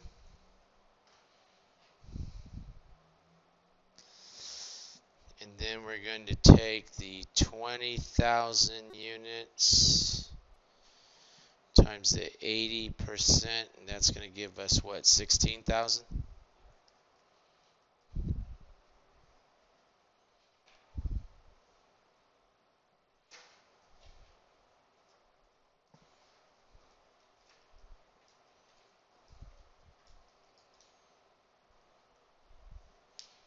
Okay, so a little different way of going about it, but it still works, right? I guess you want to talk us through what the thought process is there on that one? Probably should have subtracted the 20,000. No, that's okay. You don't have to do it. It worked. You don't have to do it the way I said. That's why I thought you might want to talk us through what you're thinking. I don't think you did anything wrong. You got the right answer, so you can't be wrong if you got the right answer. I just added the units that were complete plus the ones in progress, or that were started, and then I subtracted the ones that didn't get completed. You kind of said we had beginning inventory of 25,000, if I may speak to what I think you might have done here. Is it 25,000 units were already started? We then went ahead and started an additional 110,000, so we really had 135,000 units available to transfer out to the next department. But you're saying the 20,000 you didn't transfer out because they're not done yet. So you took those off. So you're saying, okay, the ones that I know that I started, that I completed this period are these 115,000, and then you gave yourself credit for doing 80% of the other ones, the 20,000. Okay. Well, that logic works. It's not how my small accountant's brain, whatever, looks at it, but that doesn't mean it's wrong, right? Okay. Okay, good.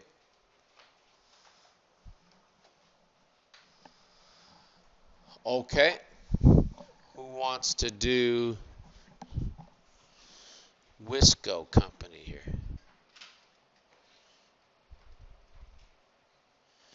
We've got one for materials, and I think we got one for labor.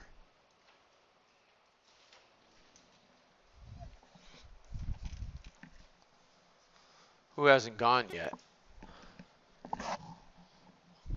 Well, you went the other day, right? Huh? Who wants to go for the first time?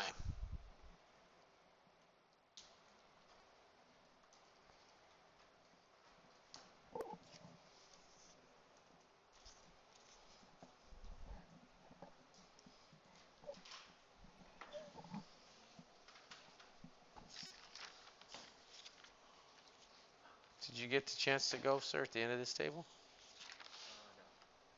You want to do this one?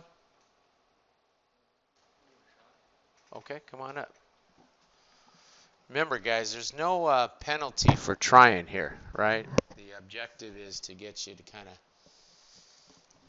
not only practice with it, but also show, we just had an example how somebody else did one of these, right? So it's just not me, my way of, we had the big number approach, right? So you get different ways of looking at this. So, okay, so we're looking at what? Materials?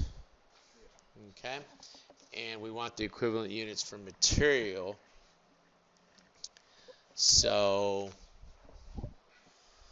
they tell us that there were 0 units in beginning inventory. Now this one's a little different because what? I don't have to worry about, hey, the units in beginning inventory, da-da-da. They come right out and tell me the units that were finished, don't they? So if we finish 16,000, we know we finished those. We can give ourselves credit for those. Okay, good. And then what do you want to do with these units that are in ending inventory? Subtract them out. Well, we've given ourselves credit. We don't have to subtract those out at this point, because I guess you could subtract them out and put them back in, which would be kind of a little strange to subtract them out and then put them back. Because what are we saying? We said that we finished those units, 16,000. So those are done, aren't they? The 16,000. So now we just want to see what we're giving ourselves credit for in the ending inventory. And if we're dealing with materials, what does it say about materials?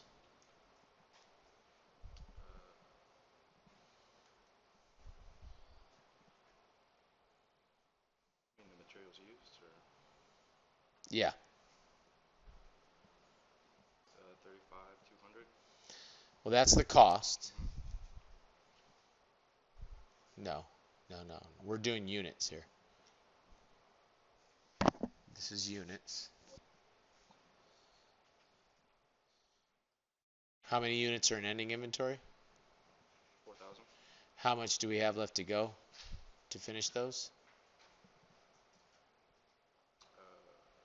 12,000. I'm sorry. Complete as to materials, they're done, right? Yeah. So do we have any more work to do on those? No. So we should be able to add that whole 4,000 in, right? Okay. To get the equivalent units, because we're done with it. Well, I mean, we're not trying to get the answer. We're not working towards the answer. It's just that we have what? We have 4,000 units in ending inventory, and we're 100% done as to materials, right? So if you're 100% done as to materials, then you don't have to do an equivalent unit calculation on those, right? So you just add those in at 4,000.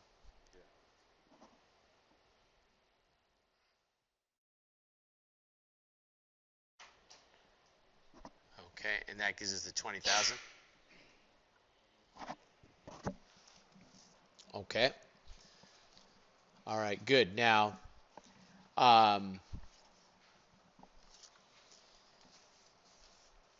they're telling us here that the beginning inventory was 0, right? Okay, and that we had the 4,000 at the end of the period for materials. But when they tell us for conversion costs, labor and overhead, can you do that? Yeah, this right here. 37.4. Okay, those are dollars. We're getting units in these questions. How many units do we finish?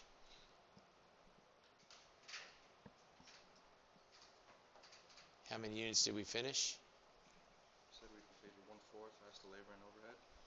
How many units did we finish this period? No, we finished 16. Units finished during the period is 16, so add the 16. Back to the We're going for equivalent units for conversion cost now. So we finish how many units? 16. 16,000, okay. Let's go ahead and write that down.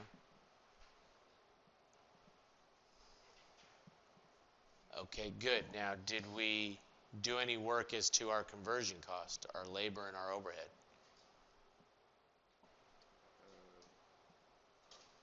Not sure. Well, it says 1/4 complete as to labor and overhead, so how do you want to handle that? If there's 4,000 units in ending inventory. Did you multiply the 4,000 by a quarter? By 0.25, that's how much work we're giving ourselves credit for, right? On those, so 4,000 times 0.25, what's that, 1,600? Huh?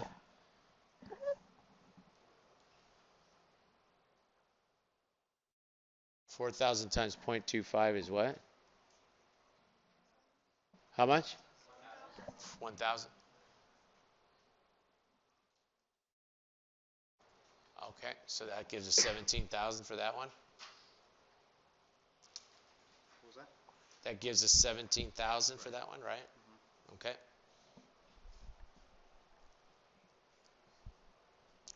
Which was the answer to the next question, I believe, if you want to scroll down. There you go. Got them both right. Okay. All right, good. Good job. Okay, now, just to sort of see the logic here with these two problems, if you wanted to look at them the way, I'm saying you could look at them. They're telling us that we finished 4,000 units this period, right?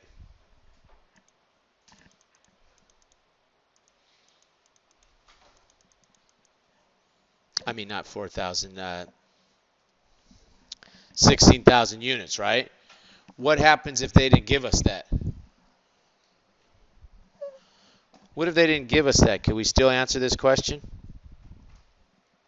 I mean, this was one where it was a kind question where they just came right out and gave us that 16,000. What if they didn't give it to us?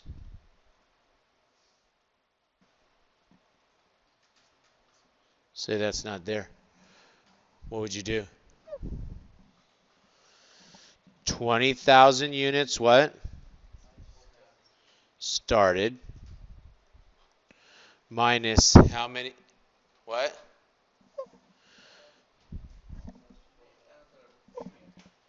Huh? Take out the ones that were in process at the end of the period because those aren't done yet, right? And then we give ourselves credit for what was in beginning inventory. What did we do in beginning inventory? Nothing. So you still can get it the same way, can't you? Okay. And then once you get that 16,000 number, you say, okay, 16,000 is the units that I started and completed. That's what we always want to get, right? That number that was started and completed. And then again, that was this number. And then we add in the beginning inventory. That's the units that were transferred, which was 0. And then we simply bring in the equivalent units, don't we? Which for the materials, we just brought the whole 4,000 over because we're sitting there saying, okay, for the materials, we're done with all of those. We do that at the beginning. And what? For the conversion cost, I have to go ahead and do this calculation to give myself credit for the quarter amount of the work that was done, right?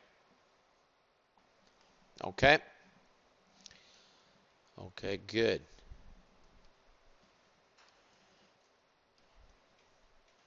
Who wants to do this one? I couldn't remember. Did we do this one before? I couldn't remember if this was new or old.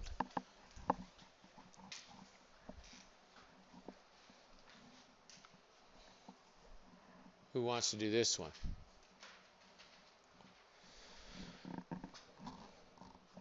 Okay.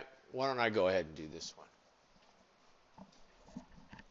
And I'm adding to the parking lot equivalent units, because clearly you guys are having a little trouble with this. So equivalent units is going to the list. We'll add some more of those. And so what's happening here? They tell us that we started the month with 16 units beginning work in progress, and they were 40% completed with respect to conversion costs. What am I going to do with that number? Huh? Stay away from it. Throw it away. Get away from it. Okay. Then what? Then they say that the conversion cost at the beginning of the work for the beginning work in process was 29,000. An additional 59,000 units were started in production during the month. 61 units were completed in the welding department and transferred to the next department. Do I like this question? This is an easy one, isn't it? Okay, because they tell me what got transferred to the next department. If they tell me that, I don't have to back into it, right? So I can start with that. And then what? Then I go ahead and they tell me that there were 14,000 units in ending inventory that were 10% complete with respect to conversion costs, and I'm looking for my conversion cost per equivalent unit here. So what do you want me to do with that 14,000? Good, 14,000, and I'm saying I got 0.1 of the work done on that, right? And I'm going to give myself credit for that. So what's that, 1,400? Good. Do I have my equivalent units at what, 62.4? So that's sort of step one. When you get a question like this, step one is to come up with the equivalent units, isn't it? Is step one? Okay. Now what? What's step two here? I'm going to, since I'm giving myself credit for completing all of those ones in beginning inventory this period, right? Regardless of the amount of work that was done, I'm going to say, hey, I did all that work this period, so all the cost that was in the beginning inventory is going to come in, isn't it? So I pick up that 29,440 plus what? Plus the cost. Got to pick up the cost I've added for the period, obviously, 246,400. I add those two numbers together and I get what?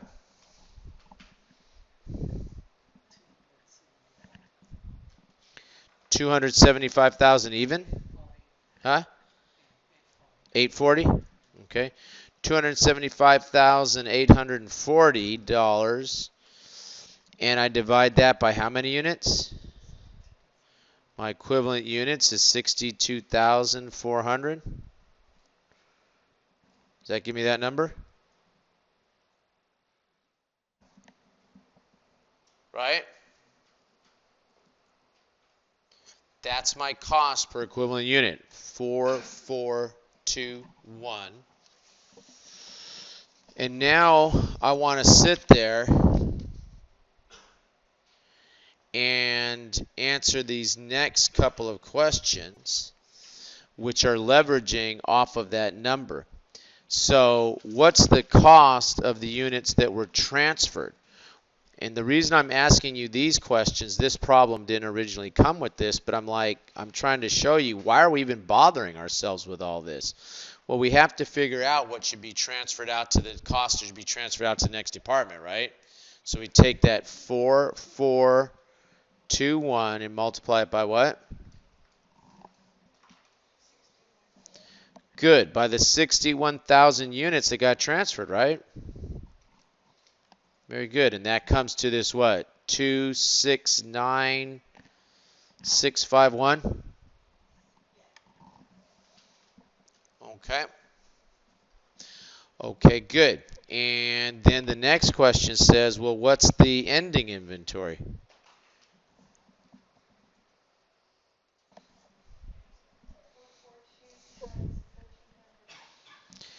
4.421, right? Times the equivalent units of, don't be shy. If you know the answer, say proud. 1,400, right? Good. So that gives me this 6189. Did we do this one before? No? We did something like this, though, right? So the next question says to us, well, what's the journal entry? And we're transferring from the welding department to department 2, right? So who wants to give me the numbers on this? I know we see the debit department 2 and credit to from the welding department. Who wants to give me the numbers on that?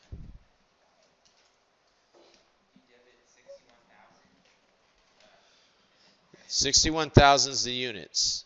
We don't debit and credit units.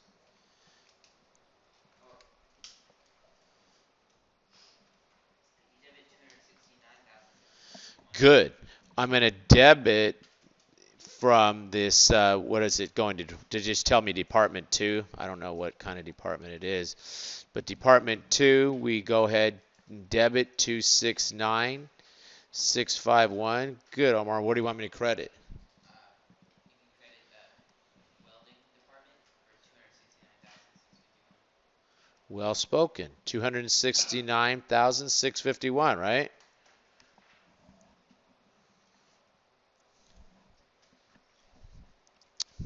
Okay, good. Did they give me enough information here? Yeah. I should be able to tee up at least, I should be able to tee up both of them. I don't know what the beginning balance was in Department 2, but how about the welding department? Can I show this whole thing on a T account? In the welding department? Was there a balance in the welding department?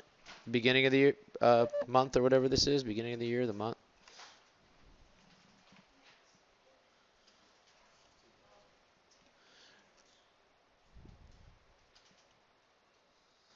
Was there a balance in the department?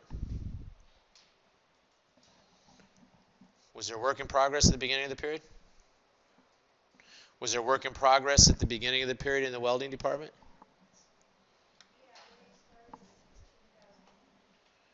Those are units. I want dollars. There was $29,440 sitting there, right?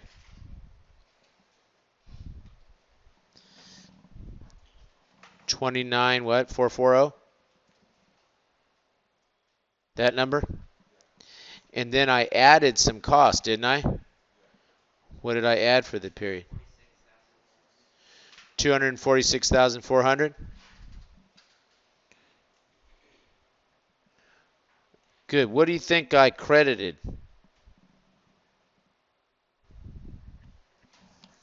If I debited work in process welding department, assuming that's department 1, what did I credit? Raw materials, direct labor,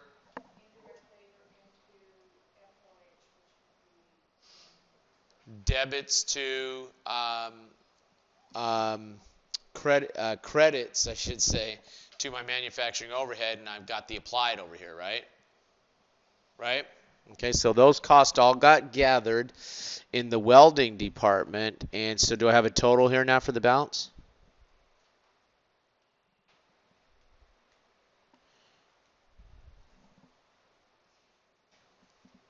Come on, guys, what are you waiting for? The Dora the Explorer to come out and tell you the answer? It's the beginning balance plus the debits. What's the total here? Huh? 275,000 what? 800? 840? I mean, that's simply taking the balance plus the debits, right? Right? You haven't forgotten your debits and credits, have you? Okay, then what?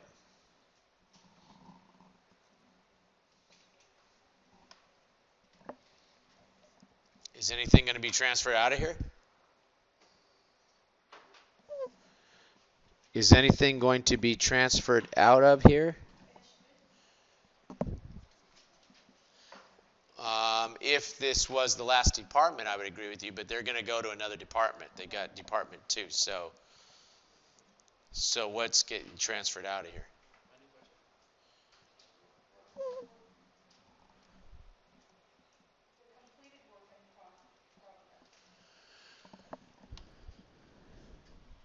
Right there, guys. We just did it. We just credited that they're going to another department. We just credited it, right? Okay, so I got to transfer that out, don't I? Okay, so what do you want me to do here? What should I write here?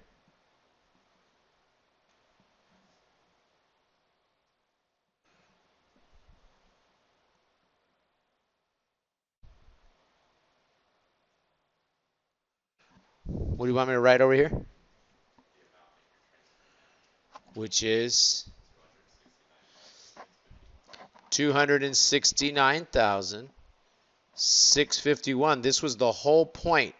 The whole point of this whole annoying equivalent unit thing was for me to figure out the cost per equivalent unit so I could figure out I'm giving myself credit for this much being done, so now I can transfer those out, can't I? Okay, so what's that come to after I transfer those out? 6,189, you say? Which is the ending balance in my welding department? Which is what this thing said it should be? That calculation told us, well, that for those units that are sort of sitting done, we're giving our credit for that in equivalent in the welding department on equivalent unit basis are $6,189, right? And that's really just a check figure. I mean, accounting gives me this. Once I get this, this comes for free, doesn't it? Okay, but you should still do that last calculation that we did to come up with that to make sure that you didn't drop something, right? Okay, so if you really look at this whole process, equivalent unit is going to be to do what? Step one, you've got to get the units that were completed for the period is your step one, really. And you're either given that in the problem or you have to calculate it. And the way I like to calculate it is I take what were the units started minus the units in ending inventory that obviously aren't done yet, plus the units in beginning inventory that I'm going to give myself credit for this period. That gives me the units started and completed. I add the equivalent units that are sitting in the ending inventory. That gives me my equivalent units for the period. So maybe that's step 1 and 2. Then what? Step 3 is to sit there and go ahead and pick up the cost. I pick up the cost in beginning inventory plus the cost added for the period. I divide those. That gives me the cost per equivalent unit. And then I want to figure out, well, what was the cost of the items I transferred out? The number of the units that I said I transferred out times that what? Times that cost per equivalent unit gives me the amount that's transferred out.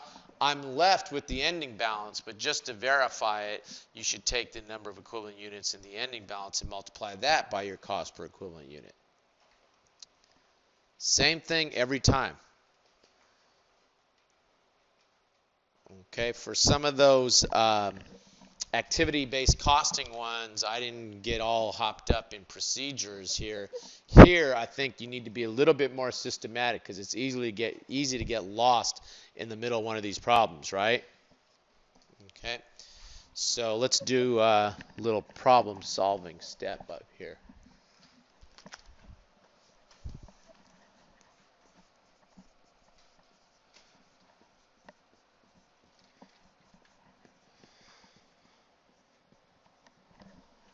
Number 1.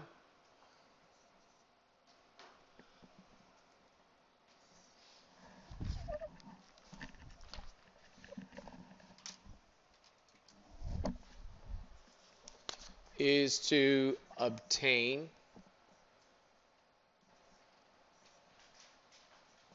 units completed and transferred out for the period. Now, if they just give that to you, we're happy, right? But they won't always give that to you. If they don't give it to you, then step 1B, I guess, 1A, 1B. 1B, if they don't give it to you, the way I like to do it is I pick up the unit started for the period. I subtract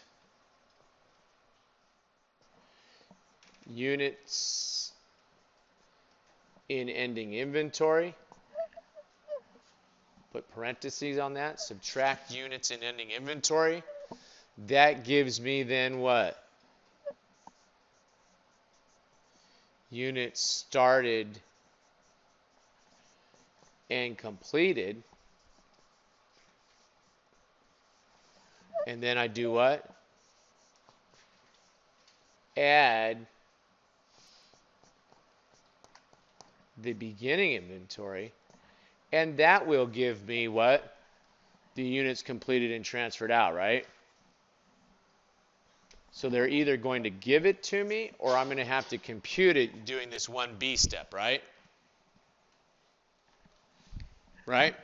So this is the only really potentially, to me, hard thing in these questions. If they give you this thing, you're happy. You just take that, you add in the equivalent units, right? If they don't, you got to do this little maneuver. That gives you the units that were completed and transferred out.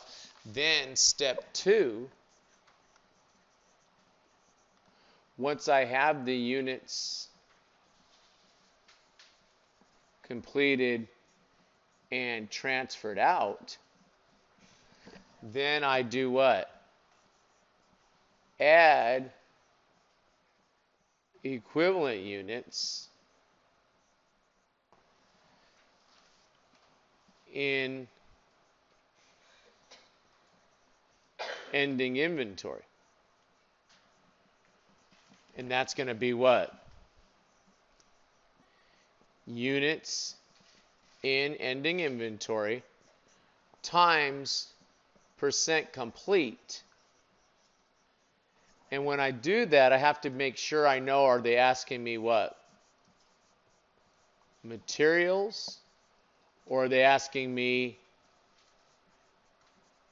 conversion costs? And I know that my conversion costs are what? Labor and overhead.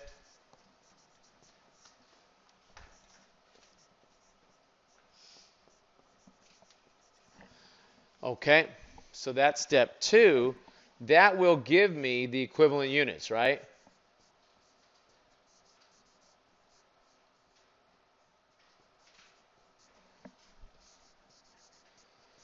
Steps 1 and 2 here give me the equivalent units, don't they? Steps 1 and 2 give me the equivalent units. So what happens? I'm sitting here, and either they will give me the number of the units that were completed and transferred out. If they do that, I'm done with step 1. I simply add in the equivalent units in the ending inventory, right? If they don't give it to me, I'm going to have to compute it by doing what? Taking the units started. I'm then going to what? Subtract out the units in ending inventory. That's going to give me the units started and completed, and then I simply add in the beginning inventory. That's everything that I started and completed, right? Okay. And so once I get that, what I started and completed for the period, either they gave it to me or I had to sit there and compute it, then I'm going to add in the equivalent units. This is an easy step, isn't it?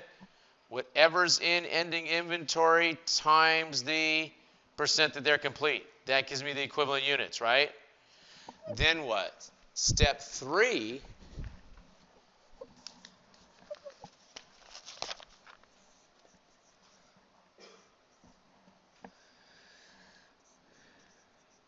take the dollars in beginning inventory plus the what?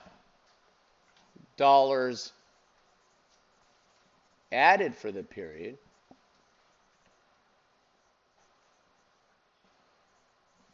and do what? Divide that by the equivalent units that I just got in step 2, didn't I? I just got those units at the end of step 2. Now I'm taking that, I'm dividing that by the cost. That is now giving me a what? Cost per equivalent unit. That gives me a cost per equivalent unit. Okay? And then what? And then step 4,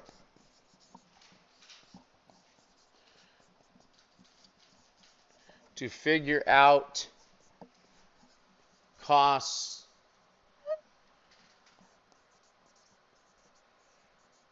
transferred out, I simply multiply my cost per equivalent unit times number of units transferred out. And the number of units transferred out was what? The end part of step 1. Right?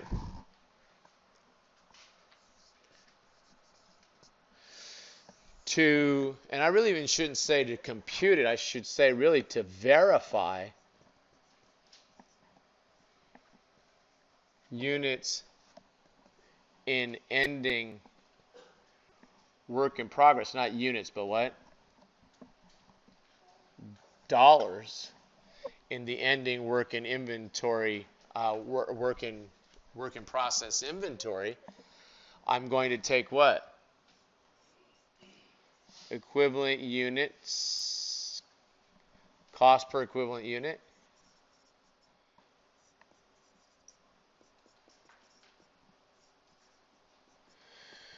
times what? Equivalent units in ending inventory. What's that? Step what? 4 now? Okay, so step 1, I have to obtain the units completed and transferred out. If the question gives it to me, thank God I've got an easy problem, right? I'm just going to have to sit there and I'm just going to have to pick up that number and I take it over to step 2 and I add the equivalent units in ending inventory, right? That gives me the equivalent units for the period. If they don't give this to me, then I have to do what? Then I have to go ahead and take the units started for the period, subtract the units in ending inventory, add the beginning inventory units. That gives me the units started and transferred out, right? And then I proceed to step 2, add in the equivalent units in ending inventory to get the equivalent units. Once I get that, then I simply do what? Assuming it's a problem, because some of them just ask me for the units, right? Assuming it's a problem that asks me for the cost per equivalent unit, I will simply do what? Take the cost in beginning inventory plus the cost added for the period, divide that by the equivalent units. That gives me a cost per equivalent unit. And I don't know that the problems get into this, but I want you to understand that the whole reason we did this was to figure out how much our cost of transferring those units out of work in progress to finished goods or another department. So we would have taken the number of units that we just computed over there in step 2 step 1 that we had transferred out times that cost per equivalent unit. That gives us the credit to work in progress, the debit to finished goods, or the credit to work in progress, the debit to the next department, whatever. That cost comes out, and then that ending inventory comes along for the ride, but you can verify it by doing what? By multiplying the cost per equivalent unit times the equivalent units in ending inventory, and that should all tie out to the total that you had in work in progress, right? Before you transferred out. Okay? Okay, so let me see. Was that the last question? No, we had a couple more, right? Good, that's perfect. Go over these couple of more that are here, and I'm going to be putting up a... Jarna? Yeah, thank you. Let me sign. Let me get you to sign out, guys, before you go. And please put your signature underneath where it says section. Just sign over that where it says B101B or whatever it is, BA101B. Just sign right over that number next to your name. Huh? Is that the right class? Yeah. Yeah. So just sign right here. Hang on, guys. I'm not done yet. I still got you for 5 minutes, and you owe me like a bunch of minutes. Okay, so please sign over that. But I'm going to put up some more questions. I'm going to put up about maybe another 20, 30 questions. Obviously equivalent units, but anything else that we're looking for here? Chapter, call it out by chapter. Chapter 1, Chapter 2, Chapter 3, Chapter 4, Chapter 5. I'm going to give you a cumulative test on that comprehensive one, but I can't. If that's where we end up, that's fine. What I want to know right now is there anything that people are dying for in terms of requests? No? Activity-based costing ones? Okay, a few more activity-based costing. Okay, so what I'll do is I will put some definition type, equivalent units, activity-based costing, so it'll be similar to this one, and I'll take a look to see if there's one or two of the other ones that I can stick in there too. But the reality is the chances of us getting through all of those next time is not that likely, and then we're into the what? Then we're into the next round where you're going to have the comprehensive one. I promise I'll give it to you then. Okay? Question? Okay, guys, please sign in, and I will see you on Wednesday. Be looking for those questions realistically, best case scenario, Tuesday night, early Wednesday, more likely. Okay? So I need some time to find those.